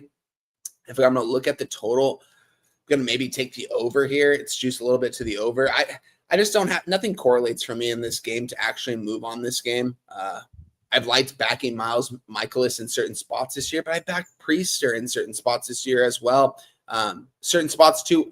The spots where I backed Priester, though, Spoons, I feel like are the spots where they have an opener and he doesn't have to face the first three guys in the lineup, as we've touched on this before. So it's going to, nothing for me in this game here in this spot. It's going to be a pass for me. I see my guy, Davy Cab in the back. I know we're going to bring him on for Cab. You give me a thumbs up when you're ready for the game, my guy.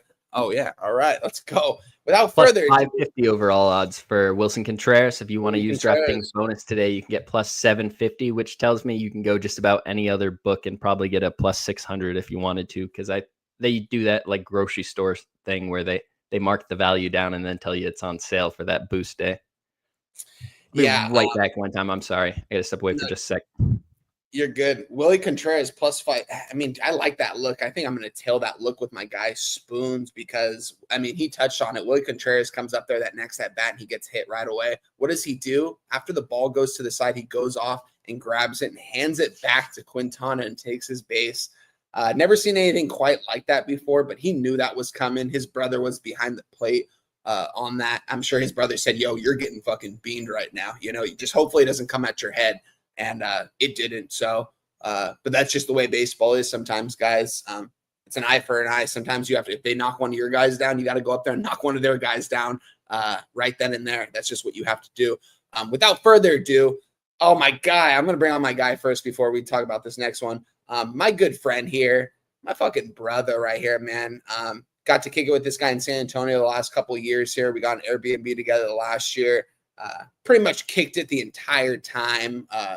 Smoking, betting, drinking, having a good time the entire time in San Antonio, hanging out with all the fellas. Let's bring on my guy, Dabby motherfucking Cab.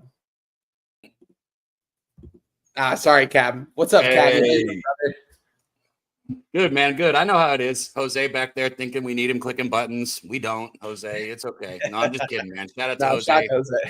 Yeah, shout out to Jose, man. Much love. I love Jose. I get a little bit of shit sometimes. People are like, why are you so mean to Jose? Jose is one of the rudest people I've ever met, bro. He sent me a picture from 5 years ago and then sent me a picture from a year ago and goes, hey, when'd you get so fat? So I'm allowed to say anything that I want to Jose. Just so everybody's clear, I'm allowed to say anything I want to Jose. Shout out to my guy Cab, man. My guy Cab, you're not fat. You're like 6'6", bro. You good, bro. You good. Yeah, and I'm down 30 pounds in the last few months. So let's go. Yeah, I know you've been on your grind lately. Shout out to that, man. Guys, get healthy, get in the gym, get your workouts in. I got to give a quick shout out, though, to my guy Carlos, my brother-in-law right there. He said, wait, I need a shot after the $4.99 donut. We've gotten a lot of donuts today, guys. Shout out to you guys. I guess the shots, when you promise shots, I guess people want to donate money to see you get a little bit buzzed on a Sunday afternoon when you got to go kick it with your father after this. So shout out to you guys. Spoons, you're good, my bro. I know you got things to do today. You're good. Don't. I've been waiting to light this one up. Let's go. Shout out to you guys. It's a half shot now. I've decided. We call that a Jose. Good. Call that a Jose. So I missed the time when Jose got drafted to a Major League Baseball team. I don't think that happened. Did he play in college baseball? That's what I like to hear. That's what I like to hear. I know my guy Dabby Cab did that stuff. So if you're gonna talk shit, like I don't know. He does. He does always say that he can beat you in a race, though, Dabby, and maybe that's fat shaming works, Spoon. That's Troy. Don't let you think if fat shaming works. He lost 30 pounds for one reason and one reason alone. It was my doctor, not you, Jose. It was my doctor. I walked in, bro. My doctor is autistic, first off, and we're getting way off track. But my doctor is autistic, okay? Which is fine, like everybody is nowadays. So no worries, right? But I walk in, and the motherfucker looks at my chart, and he goes, "We going out for the offensive line?" I said, "Well, fuck, bro." You're like, what the fuck, bro? Jose sent him the primer before he got there. I lost weight after that. Shout out to Jose, though. I remember getting in his car to go pick up Nasty Day at the airport, and this motherfucker had a fucking bat in his car ready to go because him and Cab had a bet that he would throw to him, but he wouldn't let Cab throw to him. So, but he did. He was ready. He was prepared. I remember that. Shout out Pubba Palooza. It's gonna be here before you know it. March, right around the corner. Get there, guys. Get there. I'm telling you, the vibes down there are unlike anything else, guys. Just with the group of people that we have, there's no bad vibes. There's no negative vibes ever. It's all good vibes. Everyone's hanging out, having a good time. What are we going to do next? What are we throwing on in this game? It's magic, man. I wish it was more than once a year. But shout out to Southtown 101, Jeff. Here's how I'll put it real easily. If you've ever been a part of a team, it is the exact same thing, the exact same brotherhood, except for instead of having to work out and play games, we have to drink and gamble. That's tough. Life you've chosen, but somebody's got to do it. Yeah, hey, someone's got to do it, and we do it well. Let's get to it, though, guys. Let's shout out to Penny Bombs. I hope you got that shit figured out. Oh, my guys. I know we got to get Spenny Penny in here, actually. I got to send him an invite one of these days. Shout out to you guys, though. Let's move on to this next game. Pittsburgh Pirates, Chicago Cubs in Wrigley Field here. This is going to be a good ball game here. I have a play in this game. I'm going to let my guy Spoons start this one off, though. Mitch Helen Keller, absolute smoke show against Colin Ray here from the Chicago Cubs. Yeah, there we go. There we go, Jose. Mitch Helen Keller. Love Mitch Helen Keller. We love Mitch Helen Keller. Let's go. And she appears to be seeing a little bit better than she has in recent years. A little bit impressed with the yeah, bro. Actually, I heard that she heard we were talking shit, and she wasn't feeling it. That's the one that like pours the milk in the cup and has to hold her finger in to make sure she doesn't spill it, right? Finger puts it where? Deaf, blind, and dumb. In order to spill it, she got a little bit more attractive. Milk, she puts her finger in the cup. Not in that cup. Not two girls, one cup. Not what Jose is thinking right now. That shit ruined me when I was a kid, man. Shit. Yeah. I never clicked on it. I'm really glad. Mitch Keller is that right? Is he 1-9 this season? He's 1-9, man, and he's just he's staying true to. I know that Jimmy and Jose and some other people have like had success with Mitch Keller, but for me, guys, it's one of those things where it's like if a pitcher is just a little bit below average, like sure, there's value on him sometimes, and shout out to the people that have success. But for me, it's always been fade him or pass. Like I've only made my money fading Mitch Keller. Wow. And I mean, his numbers, yeah, it's crazy. Spoons, take it away, my guy. I'm going to be right back. Yeah, so today we have Pittsburgh Pirates versus Chicago Cubs in Wrigley Field. This is a field that really is receptive to the wind, and today that wind is blowing in. It's only about 7 to 8 miles an hour. Temperatures are going to be in the low 70s. It's going to be cloudy out, not super sunny. Our friends at Ballpark Pal have this modeled as the second most pitcher-friendly park on the map at minus 13% runs, minus 24% home runs. And that's because it's really hard to hit a ball through that wind at Wrigley. I've talked about it with like Steinbrenner Field before. The signs, everything that's behind the field really affect how the wind comes in to blow.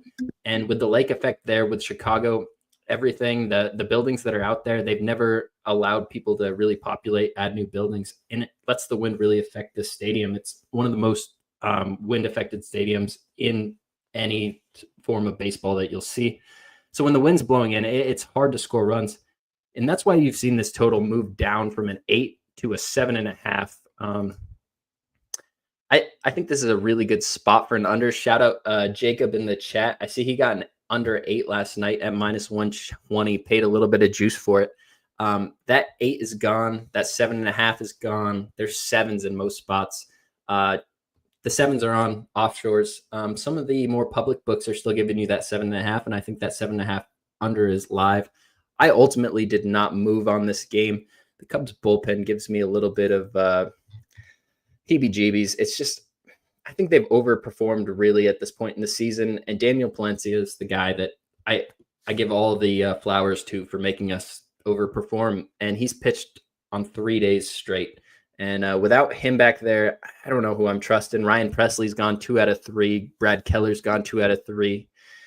Drew Pomeranz has gone 2 out of 3. And Porter Hodge is still on the IL. So I just have a little bit of concern that bad Chicago bullpen that I've seen in the past years show up. And there's been something about the Pirates over the last few years. It hasn't shown up these last couple of games, but they've had Wrigley Field and the Cubs numbers. I think they had 7 out of 9 wins coming into the season here at Wrigley of the last 9 games. This is a spot where I just respect the Pirates a little bit too much. I think Colin Rea is an underrated pitcher. I think he can pitch very well. It's not him that I'm fading. It's the bullpen concerns that I have. My only bet here would be an under, but I did not get on that under, and the numbers that I would want are completely gone. Again, shout out Jacob. That 8 is beautiful. I'm jealous of it. Yeah, shout out to Jacob for an 8. I got a 7.5. I'm on the under 7.5 -110 here in this game, guys. We're at a 7. Spoons already touched on this. When I sent this to Spoons, I said, I'm like, dude, this is literally pitcher-friendly weather. And he sent me his ballpark report. And I was like, wow, it makes all the sense. I'm surprised this wasn't a 7 earlier. I'd still get on the 7 here. I don't know. I think that this is going to be a very low scoring affair. I think Mitch Keller is going to go out there and throw a gem, and Colin Rea is going to go out there and do his thing as well. I do think the Cubs are live to win this game. I just think this is going to be like a 4-1, 5-1 type of game. Maybe they get their runs early, and the last you can move on an under live as well. Maybe get a better number. Maybe you can get an 8 at some point in this game. But with that being said, I'm on the under 7.5 -110. I love the number I got. Dabby Cab, take it away, my friend. Yeah, so I was really excited to talk about this game until my player was fucking not announced in the lineup. But I still wanted to come up here and talk about the breakdown, right? So if you guys were, here yesterday or following with me yesterday, we cashed on Kyle Tucker. And I gave a breakdown there, so I won't go into why. Whoa, not just Kyle Tucker. You cashed on like your last 9 to 10 plays. Yeah, yeah. I don't want to. I'll post it and report it, but I feel like sometimes when we talk about it, you know what it is. But it's like if you know, and it's a method that I'm using for these player props that I think is going to continue to work. For those who don't know, this is like. Shit, I think this is my 4th year betting baseball. So it's not, and that's not very long, right? That's not a long time. Baseball's been my entire life, but I'm still putting together like how I want to attack it, right? And what I'm doing with these player props right now, I fucking love it. And I loved Kyle Tucker today. Mitch Keller sucks against lefties. Lefties are hitting like 291 off of him. And that correlates with his career splits as well. Like he's never been good against lefties. So Kyle Tucker is somebody who was struggling. I went to him yesterday and he got 2 hits yesterday. He fit the bill. You can't get Kyle Tucker. So what do I like then? I like Ian Happ, right? At the leadoff spot. You can get 1.5 total bases at plus money. I have another plus money bet today. I have not bet Ian Happ yet, but I'm telling you guys right now, I'm probably going to bet it. I will let you know for sure after we finish the next game, but I like Ian Happ over 1.5 total bases. What's the number that you're currently getting right now, Cab? Let me pull it back up. Let me see it. Because like I said, I have not actually bet this Ian Happ yet. I'm going to actually. I have Ian Happ over 1.5 bases plus 145 right now. Yeah, I got 43, so I'm gonna take it. I'm gonna tell you for a little something on this one right here. I like it actually. I just hate the fact that it's like I deviated from my initial You know what I mean? My initial was Kyle Tucker, and I was very confident in it. And just so everybody knows, man, I'm fucked because my book's a fucking dick, and it let me bet Kyle Tucker, and fucking he'll probably get a pinch at bat today and I hit know, a right? And it won't I'll count. fucking lose my goddamn money. So like, There is nothing more frustrating than doing that. I feel for you, Cab. I've had that, and you just get anxiety for the rest of the day because they won't let you cash out, bro. I'm so mad right now. Like, my thing is, I think I've been there on a prop with you before and texted you about it. Just it's the worst. But it is the worst, bro. Like, don't fucking take my money if he's not playing. You got to know the books that you're betting on. Some books are a little nicer than others, but just about everybody will make you hold on to that until he doesnn't get a pinch hit appearance. And you know what? I hope Kyle Tucker comes in, hits a bomb, gets the Cubs the win. Thank you. It is my fault. Like, I know I could have checked lineups, but like, in all transparency, like, I just thought this was a fucking great spot for Kyle Tucker. Why is he not playing, bro? Is he hurt? That's like, weird. Is something wrong with him? Like, they got a day off tomorrow too. Like, so what the fuck? Maybe to give him an extra day off. I know he had that injury in the year. The Cubs necessarily, I guess, don't really.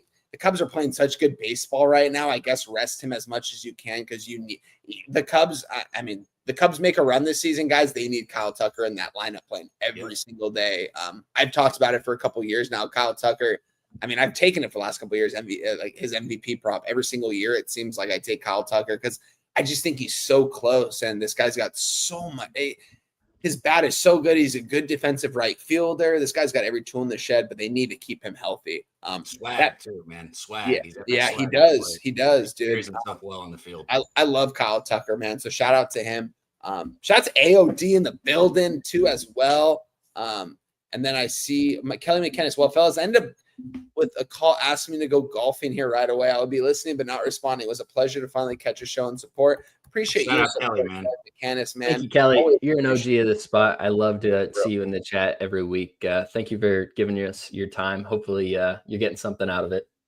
Yeah, guys, and we've got over 400 people that have been watching this stream since we have started. We've got 112 likes, guys. If we get to 150 likes, I'm giving a $50 giveaway. I'm going to say it right now. Well, so since you brought it up, I was gonna tell you guys this. Yeah.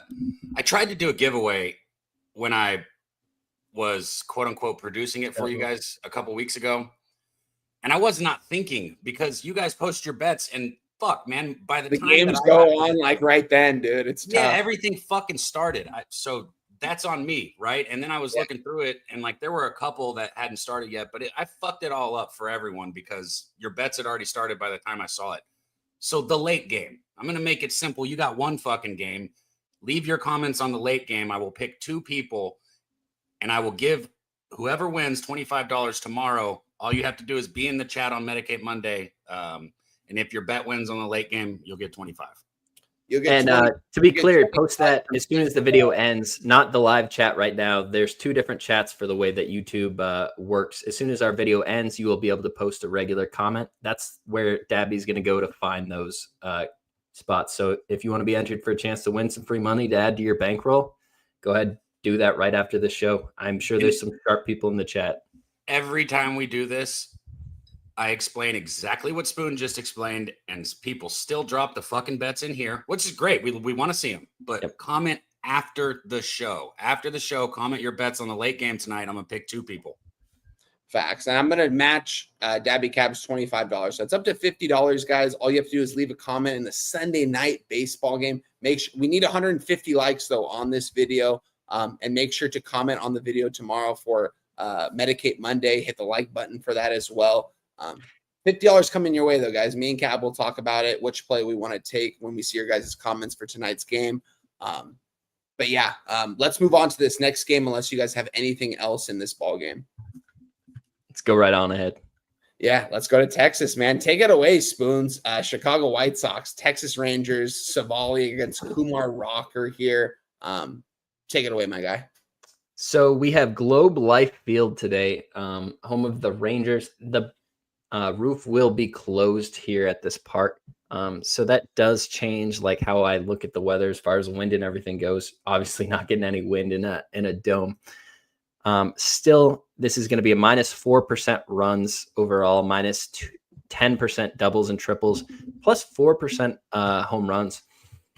The big spot or the big line for me in this is we got a young rookie Kumar Rocker who is just a really highly touted great arm coming up versus Aaron Savale, who just got replaced by a young, highly touted big arm.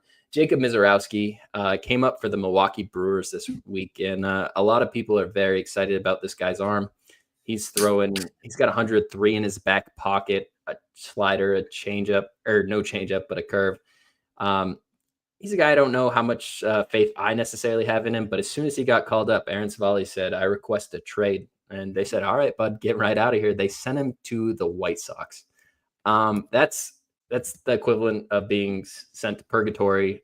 This is the worst you could possibly do. I guess they could have sent him to the Rockies. The Rockies probably wouldn't give anything. That's why the White Sox ended up with him. I think Aaron Savale is in a bad spot. I think the Rangers get to him. I think Kumar Rocker is a good young pitcher who hasn't necessarily had the greatest opportunities to shine, and this White Sox lineup is one he can shine against. I like these Rangers bats. I know this kind of been an under at home with the roof closed kind of spot, but I think they can get to Aaron Savale here. An alternate like over first 5, first 3 run total for the Rangers is something I really heavily looked at. I think Savale is going to be in a bad headspace. This is a guy that they just put a dunce cap on him, put him in the corner. You got to come out and show yourself. There's some really good hitters on this Rangers lineup that are looking to get live. Simeon's been hitting the baseball better. Seager's back. Langford's there. I think the Rangers touch Savale tomorrow. I think sometimes you got to be careful what you wish for. Sometimes we think we want something different than what we have. We see greener grass, and the grass is not always greener. And I think Savale is about to get touched. I will touch on this market here quick. I haven't pulled the trigger on this bet. I still would like to. It's something with the other bets I've made that I just feel like I have enough money out there on the card.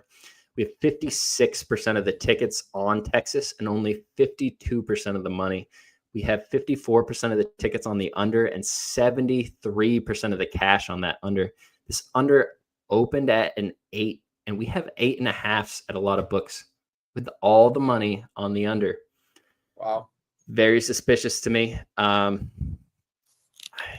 Like I said, I think Savale gets touched. I think the books are telling me Savale is going to get touched by moving that total up. I don't know if I want to use a full game. The White Sox bullpen is nothing special. Maybe just a Rangers full team total over. It's hard with a home team in a dome. It's not always the most great hitting environment, but I don't think I'd want to play them. I think I'd rather have Texas's team total over the -1.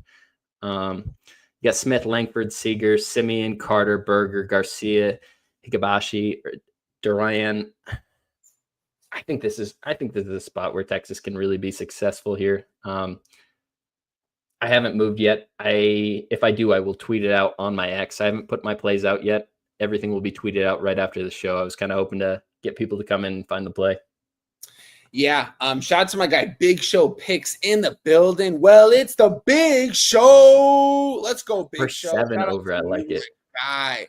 Appreciate you for showing out, man. If you guys don't watch the Locker Room podcast every single week, man, you guys are missing out. These guys are delivering some fire picks. We got my guy, Big Show Picks, Joey DFS, Just My 2 Cents, Billy Brisbane, MMA Locker Room, my guy Mills. Those guys are killing it over there. My guy Danny Betts as well.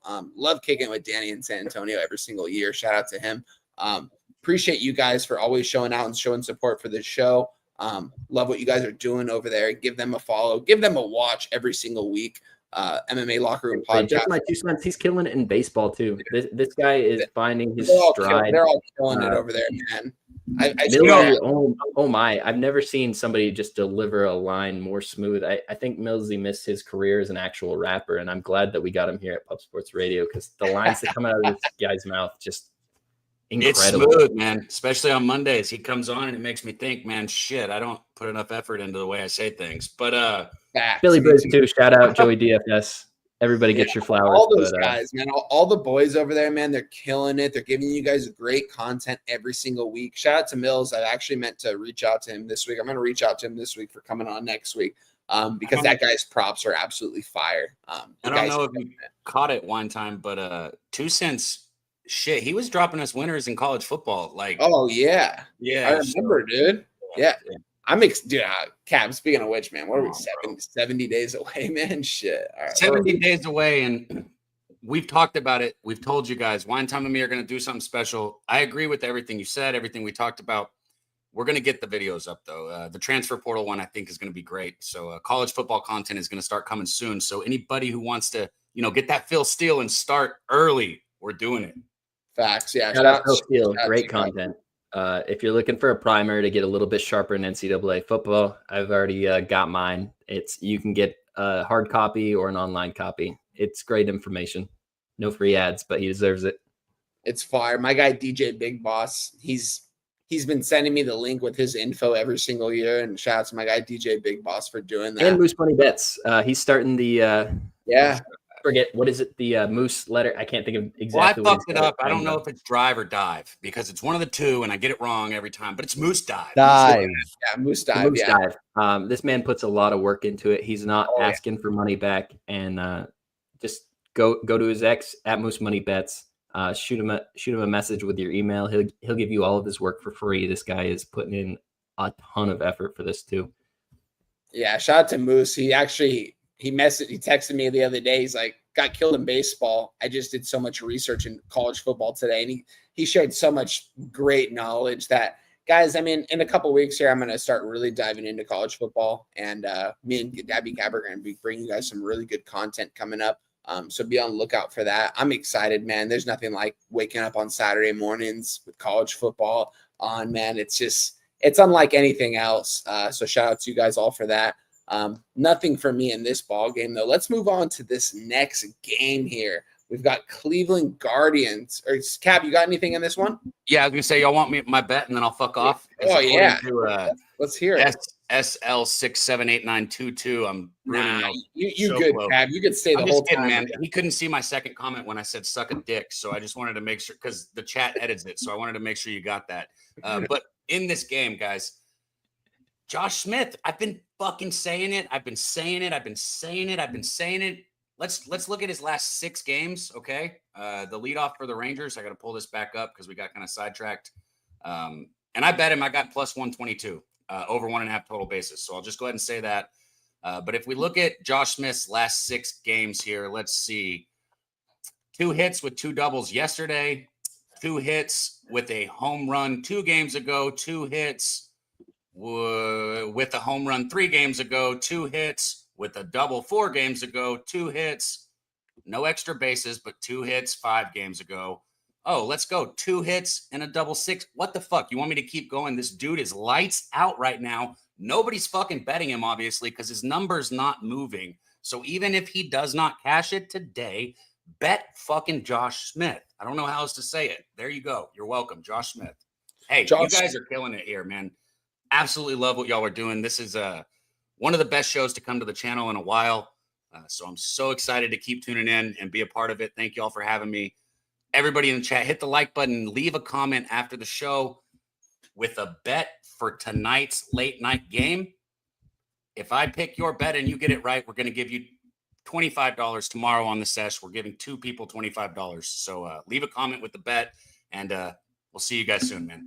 Appreciate you, Dabby. Really appreciate you stopping in, Dabby. Again, if you don't know who Dabby Cab is, this is a guy that played college baseball. He got drafted into the majors, or into the minors. This guy has a great arm. He's a pitching coach. He knows baseball very well from an X's and O and analytical level that a lot of people will just never get to because they never played baseball at that level. So really appreciate getting his opinions on here. It means a lot to me. And I think everybody at Pub Sports that he comes in on the regular. Guy kills it with these hitting props. I honestly think he's hit 9 of his last 10. I'm not positive on that, just from peeking over at the success he's been having. No, yeah, shout out to Dabby Cab. I mean, Dabby Cab's one of the people that I kind of like when I started watching Pub Sports Radio. He's one of the characters that I fucking love. That I was like, dude, this guy's the fucking man. Him and Dutch Boy Fresh, when I watched them do the Medicate Mondays during COVID and stuff every single day, guys. I mean, guys, they brought you content every single day at one point with the Medicate Mondays. If we can make Medicate Monday if we can get like 150 likes, 1,000 views on these Medicate Mondays, we can bring you guys more of these with the good vibes, good laughs, and good cappers along the way to give you guys good plays. Those guys kill it over there. So shout out to them, and shout out to Dabby Cab for stopping by for a couple games. I really appreciate that. Let's move on to this next game, though. Cleveland Guardians versus the Seattle Mariners. I mean, guys, I was on the under 7 yesterday, and the Cleveland Guardians, give it away in the bottom of the 9th. It seems like the Seattle Mariners never give up at any point in these ball games. These guys they never want to give up. They've got so much heart in them. You guys hear how much I hate the Seattle Mariners. If there's one team I hate, it's the Seattle Mariners. JP Crawford and Julio Rodriguez. You guys afraid of those people? If they're going to come up to you and those are the kind of guys that I want swinging at me. JP Crawford, man. But without us. No. Hold on. Before we get too far into this, I heard on Jimmy the Bag, let's not bear the lead. Seattle Mariners are not going to finish at 500 on the season. Yes, Spoons. So you're sharp. Wine Time, if you don't know this, guy's up over 20 units on the season. He knows what he's talking about when it comes to baseball very well, better than just about anybody I know. When he says something like that, it makes me question things because this is a team that I value as a pretty decent team. Logan Gilbert's going to be coming back this week. This guy's throwing pitches in AAA, knocking stuff around. I think the Seattle Mariners are primed to go on a little bit of a run here. So I wanted to push back a little bit on that. I don't always want to be a echo box. I don't want just this to be a spot where we agree with everything. But I think the Seattle team is live to still make the playoffs this year. Yeah, I mean, Spoons. So in the beginning of this season, I'm going to probably say I would agree with you. I like the starting rotation they had going into the season. They had a couple injuries along the way, which kind of puts them where they're at right now. Thing I don't believe in that I haven't believed in this Seattle's team in the past 2 or 3 years, but yet they didn't make the playoffs last year, but the year they made the playoffs the year before that. I just didn't really believe in this offense that they have. Julio Rodriguez, don't get me wrong. In clutch time, he is good, guys. You guys will hear me talk so much shit on Julio Rodriguez, but in clutch time, he is clutch, and they've got probably the best catcher in all of baseball, at least offensively. I mean, people are intentionally walking this guy. It seems like every other game now when there's a runner on base in certain situations because they're afraid to pitch to this guy. This guy's next level. I mean, I thought O'Hoppe was better than this guy at one point, but Cal Raleigh has just been consistent all season long. People are afraid to pitch to this guy. I would be too when you see him at the plate. This guy's got so much power. It's a great ball player. I like the way the Mariners do things too, man. It just seems like they're always in these games until the end and they somehow get a couple runners on base and some magic. Like it's like angels in the outfield. It's like some magic happens out on the field to where they're able to get it done. And that's what happened last night. They had a wild pitch to tie the game. And on the next pitch, Julio Rodriguez strikes out. Jorge Polanco on the very next at bat comes up, wins the ball game with an RBI single. We pushed on the under, but we should have gotten that under. But that just shows you how gritty the Seattle Mariners team. I'll talk shit on teams, but I'll also say at the same time, this is a team that's gritty, and they've showed me that these last couple games. Back at 500 right now. I don't think they'll finish over 500, though, unless these guys stay completely 100% healthy, which I do have a hard time believing. And I just don't believe in their offense enough.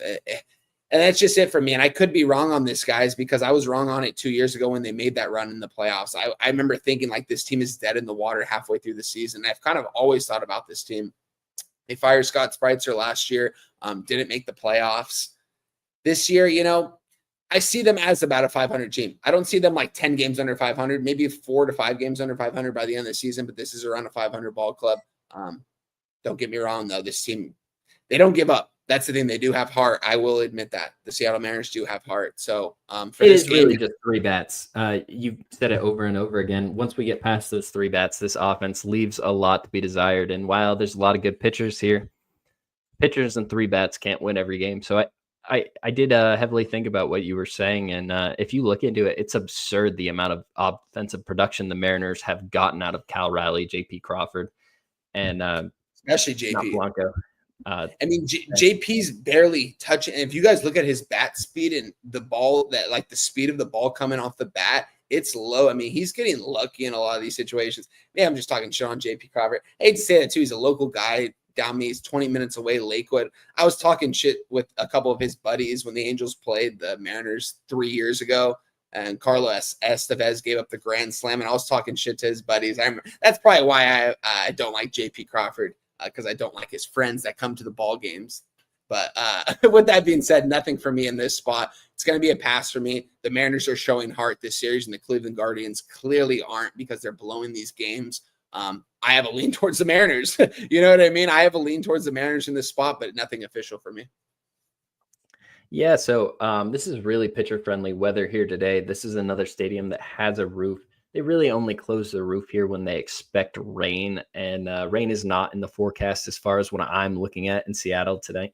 So I fully expect this roof to be open, wind blowing from left to right, but not in an out direction. So it's not really going to help hitters in any way, shape, or form. I think this is an under spot. One time said he was on it yesterday. I was on the Mariners, so I was praying for that Class A collapse. I couldn't believe it happening in front of my eyes. As soon as they walked rally, I was like, yeah, that was our last shot.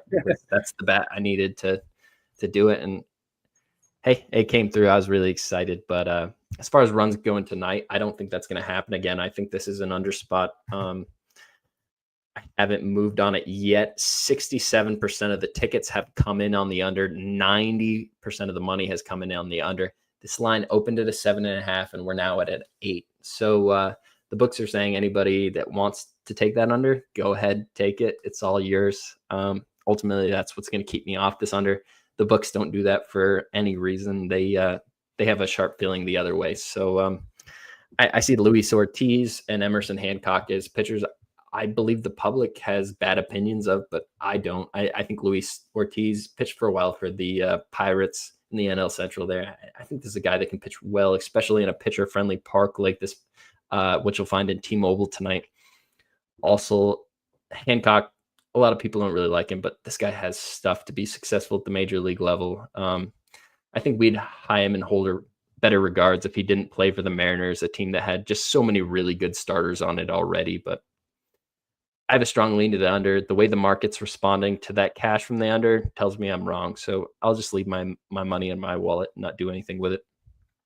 I agree with you. I'm on nothing in this. Shout out to Ava in the chat. Say Detroit blowing the first half. David Relling, Ron Crawford, Eagles, Mets. Haven't seen that name in the chat either. Shout out to you. We're going to get to this next game, though, guys. We got 2 games left on this card. Longest show so far, but we've had the most views so far. So shout out to you guys. I'm going to let my guy Spoons start this game off. I'm going to be right back. Spoons, take it away. Nick Pivetta against Merrill Kelly, a very good pitching matchup and a very good matchup here in the AL West. Take it away, my guy. Yeah, as always, I try to mention the roof status right off the bat when it comes to these parks that have a roof. Chase Field is always offensive, regardless of whether that roof is open or not. They close it not due to precipitation or anything, but because of heat. And Chase Field is going to have the roof closed tonight. We have 2 pitchers on the mound in Nick Pivetta and Merrill Kelly that are off to strong starts to their season, both 6-2 overall. This is a park that is going to play offensively. Our friends at Ballpark Pal agree with that. Real quick, Chase Field is number 2 overall with plus 7% runs and plus 16% doubles and triples. This is a spot where I see Pivetta as a pitcher that a lot of people really, really like, but he's given up 9 runs in his last 10 innings pitched. And that's against San Francisco Giants and the LA Dodgers. And I don't have a high regard for the Giants offense, but I do for the Dodgers. And I also do for this Arizona offense. And I think this Arizona offense can get to Pivetta today. We're talking about a guy that has better numbers versus righties than he does lefties. And these Diamondbacks lefties are really good. On the opposite side of this, Merrill Kelly, obviously off to a great start to his year, an xFIP under 3.35 on both sides of the plate. But this Padres lineup's really kind of coming to life. I think they could probably make Merrill Kelly pay on the mound today. The full game over is where I have a really strong lean in this game. I haven't necessarily gotten to it yet, but when Ballpark Pal has this modeled at plus 7% overall runs, and we look at the actual market in this game, Sorry, my apologies. Letting it load quick. You're good. We have 60% of the tickets on the under and 69% of the cash on the under. It opened at an 8.5, and everything's juiced to the over. So it gives me a little more confidence in my over bet. Makes me feel like the books don't care about that under money. And we get 67% of the tickets on Arizona and 79% of the cash. So a lot of that tells me they respect the Diamondbacks here. I think there's going to be a really strong vividness bias in everybody's mind about the Padres last night. If you watch this game, they absolutely blew it. You would have thought the guy starting for the Tigers today came in because they had a 5-4-run lead in the ninth, and that absolutely just disappeared. And we're talking about a Padres bullpen that's not middle of the pack. This is a Padres bullpen we all expected to be at the top of the league at the end of the year. And they're really not looking good right now. I think everybody is necessarily available, but this is one of those things where I don't think availability matters. Suarez looked terrible last night. He threw 25 pitches. I don't expect him back. Adam hasn't looked that great in his last few outings. He did get the hold last night. Estrada pitched last night. I think this is a Padres bullpen that has to back up Pivetta in a park they don't want to come out there and throw the ball in. This over looks very live to me at 8.5. It's a game that's going to pop off later, so I don't feel like I need to make the move right now, and I can make sure all the bats are in there. There's a lot of guys for the Padres and the Diamondbacks that you don't want to see sitting if you're on it over, and there's just so many good bats if they all are in there. I think with the money going the other way is a spot I like. I mean, Spoons, I have to ask you a serious question right here. I mean, is there more of a deeper and clutch lineup right now that you want coming up in the ninth inning to win yourself a ball game than the Arizona Diamondbacks right now? I mean, this team, and it's insane to see what they've been doing these last couple weeks. I mean, the 8-run ninth inning last week against the Braves was okay. Wow. Like absolutely wild to see them score 5 runs yesterday again against another good team. They beat the Braves in the ninth. They beat the Padres in the ninth. This team doesn't give up. They've got bats in the order like Corbin Carroll, like Ketel Marte. Ketel Marte, one of the most underrated players to ever play the game of baseball, guys. This guy still, no one talks about this guy enough. It's still wild to me. Doesn't make the most money either, but he always is so good every single year. They've got guys like Gino Suarez, who's absolutely tearing the cover off the ball right now. He's got 3 grand slams, and every single one of those grand slams, I've been on the Diamondbacks in those games, and it's unlike anything I've ever seen before. I've never backed a team where a guy has hit 3 grand slams in those games in the same season, and they win those games. Like it's just wild the kind of baseball they're playing. They're just truly never out of the game. I want to be on the Diamondbacks in some sort of fashion here because I can't fade them. At the same time, they're a 500 baseball team, which is wild. They could be a lot less. They could be a lot more. You guys know the teams that I said going into this year that I would back every single game that you would make money on. If you bet them every single game, it was the Arizona Diamondbacks, it was the Tampa Bay Rays, it was the Toronto Blue Jays, and it was the Anaheim Angels. The only team that hasn't done it, Arizona Diamondbacks, because they've been laying some juice in some spots, and they've had some disappointments, but at the same time, they've had a lot of come from behind victories here this season. Excuse me. With that being said, this is a play that I would probably move on closer to first pitch, and it would only be the Diamondbacks, but nothing for me in this game as of right now. This is going to be a pass for me as of right now. I like both pitches on the mound, though. I think I see a fairly odd parents reference in the chat. Chip Plylar. Is that a Chip Skylar reference? That's hilarious. That's funny. I wouldn't even remember that. That's hilarious. Also, Nutflesh Allen, always with the just great info on the Giants. I think what he's saying here is that after the Padres and Giants play this year, or after the Padres and Angels play this year, there's going to be so much just taken out of these teams. You need to fade them leaving out of it. If he wants to expand that in the chat a little more, that would be great. But this guy knows the Giants team and a lot of these West Coast teams way better than anybody that I really know and have respect for. Yeah, shout out to Nutflesh on that. I got he sent me a long text I'm going to share with in this next game here coming up.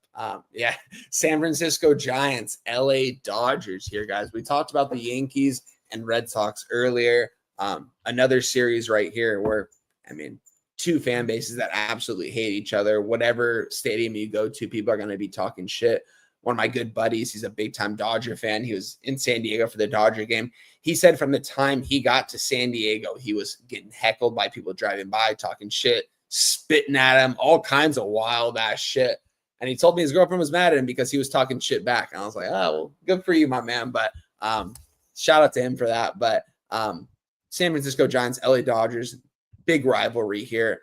We saw the Dodgers take care of business yesterday. Ohtani, the fastest player to, what was it? 250 stolen bases, and I think it was 250 home runs, I want to say, or is three. I forgot what it was. Fastest player to ever do it, though. Shout out to him for that. But this is a spot here. I want nothing to do with this ball game. I know it's Sunday Night Baseball. We're going to be live for. I think we're going to be live for this game. I'm not too sure. I know it's Father's Day, but if we are live for this game, everyone's going to want to play in this one.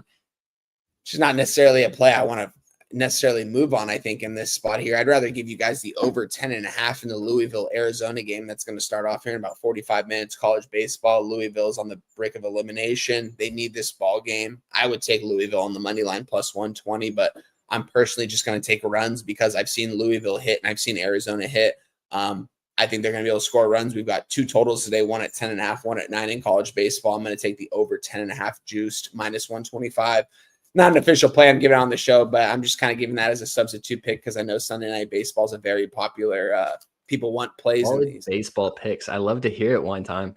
Yeah, yes, sir. I've been having a good time. I mean, my Bruins, they took care of business the last couple games too. It's hopefully they've had a nice road. They had to face UTSA, and UTSA had a Cinderella story kind of year, but I mean, talent level, it's not even close. And UCLA and Murray State, talent level, not even close. UCLA doesn't usually get lucky with these matchups. They usually get unlucky and get the unfavorable matchups. For some reason, they wanted to put us against two worst teams in this tournament. So shout out to them. But this is going to be a pass for me, Spoons. It's going to be a fun game to watch, a fun rivalry. I get it. And I'm going to read off this text message I got from my guy, Nutflush Allen. He said, "Hey, champ, just a heads up. Giants have been on the road last 8 days. One of those trips was in Colorado. Harrison is still trying to prove that he deserves a starting spot. He's trying to shove. This projected line says San Francisco. I will bet on Dustin May to get 6+ Ks at plus 140. He thinks Dustin May is going to get a lot of strikeouts against his San Francisco Giants. Going to have two props. Ohtani to steal a base at plus 360. And he won't be shocked if Harrison comes out tight and plunks him. I wouldn't be surprised either, Nutflush. I would not be surprised. Also, Fitzgerald to steal a base plus 360. And San Francisco team total under 3.5 plus 106. He's fading the Giants in every fashion here, guys, and he's a Giants fan. When the Giants play Angel Stadium, he comes out to these games, loves his Giants team, knows them inside and out. That tells you everything you need to know here. If you are on the Giants, might not be the best spot, but Spoons, take it away, my guy. We've been live. This is the longest show we've had. We've got over 400 people watching us right now, Spoons. I believe we have almost 140 likes. We're absolutely crushing it on this show so far today. I just want to double check and see where we're at because we need 150, guys. We need 150. We're at 133. So we need 17 likes away from the 150, and then we're going to do the giveaway, all that good stuff. So make sure to hit the like button and share the video and tell someone else to hit the like button that's not even watching, just so we can do a giveaway because that's what we want to do for you guys. Spoons, take it away. Yeah, so this is going to be the Sunday Night Baseball stream.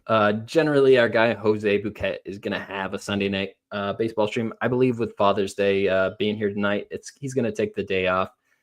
This is Dodgers and Giants, and just storied rivalry here.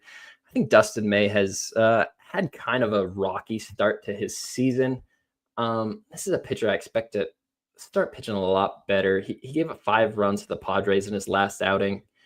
But before that, it had been 3 quality starts in a row, maybe 3 runs to the Cleveland. Wasn't greatest, but he got 5 innings out of it and kept his team in his position to win the game. This is a guy that's had trouble with injuries throughout his career, but when he's on it, that slider that comes out of his hand is a really impressive pitch. He's got 2 fastballs that he's really good at locating. The Padres 4 walks is a little bit concerning for me for a guy like Dustin May, but I really think Kyle Harrison is a great young pitcher in his own right. He got touched by that same Padres team gave up a few runs in cores, but this is a guy trying to earn his spot in this rotation, and he's been highly touted for a long time. I don't see why both these pitchers can't pitch really well and get us an under here tonight on Sunday Night Baseball. That's one of those like kind of things that's just though overly popular. Anybody that's been in the baseball space for a while knows that it's just what you do. It's kind of like Monday Night Football. Like people just recycle the same bet over and over. And if you look at the stadium tonight, Dodger Stadium, it's plus 16% home runs overall. And while the run factor is only at +2, I feel like this nice weather might be conducive enough to kill this over. I think we still get good value, though, because people don't trust Kyle Harrison. And Dustin May has not had the start to the season that a lot of people hoped for. Another thing that gives me concern here is our guy Nutflesh Allen telling us that the Giants are going to struggle. When I see that, Nutflesh is not a guy that is going to come out here and be like, the Dodgers are the worst team ever. The Dodgers are terrible, this, that. He's going to not display bias. All he's trying to do is pad his pocketbook, and he's done a great job of that. Shout out, happy Father's Day to you, Nutflesh Allen, leading by example with your kids there. I believe he has a kid in medical school to become a doctor right now. And I think I didn't even thought where we can just do Dodgers -1. And I haven't moved on it yet. The more I look at it, this is what I'm getting to. But Dodgers -1 is going to be my final lean on this card for the day. Yeah, shout out to Nutflesh. I think his daughter actually graduated high school really early too. So shout out to her. Going to that university early. Shout out to her. That's awesome. Shout out to the whole Nutflesh Allen family. I got to meet Nutflesh at Santa Anita back in January when Jimmy the Bag made the trip down here. Hung out with him, Guillermo Sasucci, Ski Prophet, Sweaty Butcher, Jimmy Gomez, all kinds of good cappers, man. It was such a good time. G had us over at his house after. I swear that Mexican food that his wife made that night was insane. Those tortillas, guys, absolutely wild. If you ever get a chance to go to Guillermo Sertucci's house in Southern California, make sure you go. Shout out to G because he's got a great family over there. I got to kick it with his son a couple years ago in San Antonio. He's around my age as well. Got to kick it with him, so he's a super cool dude as well. So shout out to that whole family. Shout out to all the families out there, guys, and shout out to all the fathers. It was a great Father's Day show, guys. This is the longest show we've had. We haven't gone over 2 hours yet this year. We wanted to get 1,000 views today. I know we've had over 400 people in the building pretty much this entire show. We have almost 150 likes, which is absolutely outstanding. We love it, guys. You guys showing us this love makes us want to come back every single week and do this show and make it better for you guys. So we appreciate you guys. Thank you guys so much. I'm going to go over my plays really quick, and I'm going to share our guests' plays as well. But first, I'm going to go over mine. Angels money line +110. Nationals Marlins under 7.5 -110. Tampa Bay Rays Mets under 8 -110. Pirates Cubs under 7.5 -110. I'm following my guy Jose. Red Sox +1.5 though -105. My guy Stacks came in. He gave out the Angels +112 on the money line. And he also gave out Bellinger RBI +135. Martin Cortez. Shout out to Dixon Ormus. Yeah, shout out to Dixon Ormus. Shout out to him, my guy. And my guy Cab Josh Smith over 1.5 bases +130. I think he gave out one more play as well. I didn't write down though, so I'm gonna have to text him for that. And Jose Red Sox money line +155. Jose, I'm gonna count this as the first official play in his walk-off wagers debut because we broke it down all together. So shout out to Jose Bouquet for that. And shout out to Nasty Nate for being at the game there in Boston at Wrigley. It's going to be a good time. So yeah, Red Sox. Spoons, take it away, my guy. Share us your action and let us know where the people can find you and what you're going to be doing this coming week. Yeah, you can find me on X at Spoons Bets. I always post all my plays. I share my friends' plays as well. Any content they're trying to get into. First rule, everybody love everybody. There's no reason we all can't be successful here. I got 4 plays officially locked in. I got Baltimore Orioles team total over 4. I got -118 on. I got the over 8.5 in the Athletics and Royals game at -115. I have the Phillies -1 at -115. I have one more play, William Contreras home run prop. Just a little bit of pizza money on that. I got it at +750 with the boost, but you can get +550 anywhere, if not better. That team total over 4 for the Washington Nationals. Again, if you're coming here a little bit late, you can rewind through. We've hit every game. It's highlighted on screen as we do it. I think there's a lot of great opportunities to still attack the books. I like the Dodgers -1. I'm looking at it. That Cleveland Seattle under, I think that 8 under is live. The disrespect to the under money though is just a little bit worrisome.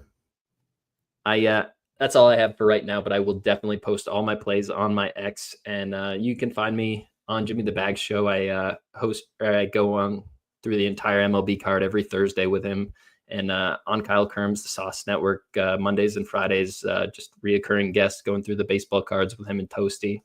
Some very sharp MLB cappers as well. A lot of people from the chat over here today. Thank you guys for coming over and checking us out. Yeah, thank you to everyone over there on the Kyle Kerms YouTube channel for coming out, checking us out here at Pub Sports Radio. We appreciate you guys. Shout out to everyone in the building. I mean, my guy Ron Lofton been here the whole time. Perky Sanders been here the whole time. Big Daddy Boom, Swaggy, everyone. Lil Domo in the building. I forgot to give my guy Lil Domo a shout out. I got to meet him in San Antonio too, him and his dad. It's a pleasure meeting you guys. I'm glad you guys were able to make the show for today. I actually haven't seen Chill Will here in the last couple of weeks, so tell your pops I said what's up, Lil Domo, and hope to see him here next week. We see Chappie Funk. Cheers, fam. That's a new person as well. I haven't seen in the chat, but he is a member, so shout out to you. I probably have seen your name in the chat. Ron Crawford. Shout out Ron Crawford. Yeah. We're going to get him on the show one of these weekends. He doesn't know it yet, but he's coming on. Let's see here. My guy Preston in the building. That's my brother right here. I love Preston. September 1st, 2019, Dustin May died with me after Jose hyped him up all day long, gave him 4 straight singles and got pulled after that. I said never again. I never forget. Shout out to my guy Preston, man. I got to kick it with him the last couple of times in San Antonio. You guys don't see him a lot on like the channel and stuff, but he's always watching. He's always behind the scenes doing a lot of work for Pub Sports Radio. I believe he's one of the first. I think him and Jeff were 2 of the first people to actually start Pub Sports Radio. So shout out to Preston, my guy out there in Wisconsin. I remember he drove to San Antonio for Pub for the last year, him and his bro, and it took him over a day. And it was just so cool to see them and hang out with them, go out to the bars with them, bet with them, do all that good stuff. So can't wait to see you guys as well. Shout out to everyone in the building for showing up. Happy Father's Day to all the fathers, man, out there. We appreciate you guys for showing out here. We know it's a busy, busy day.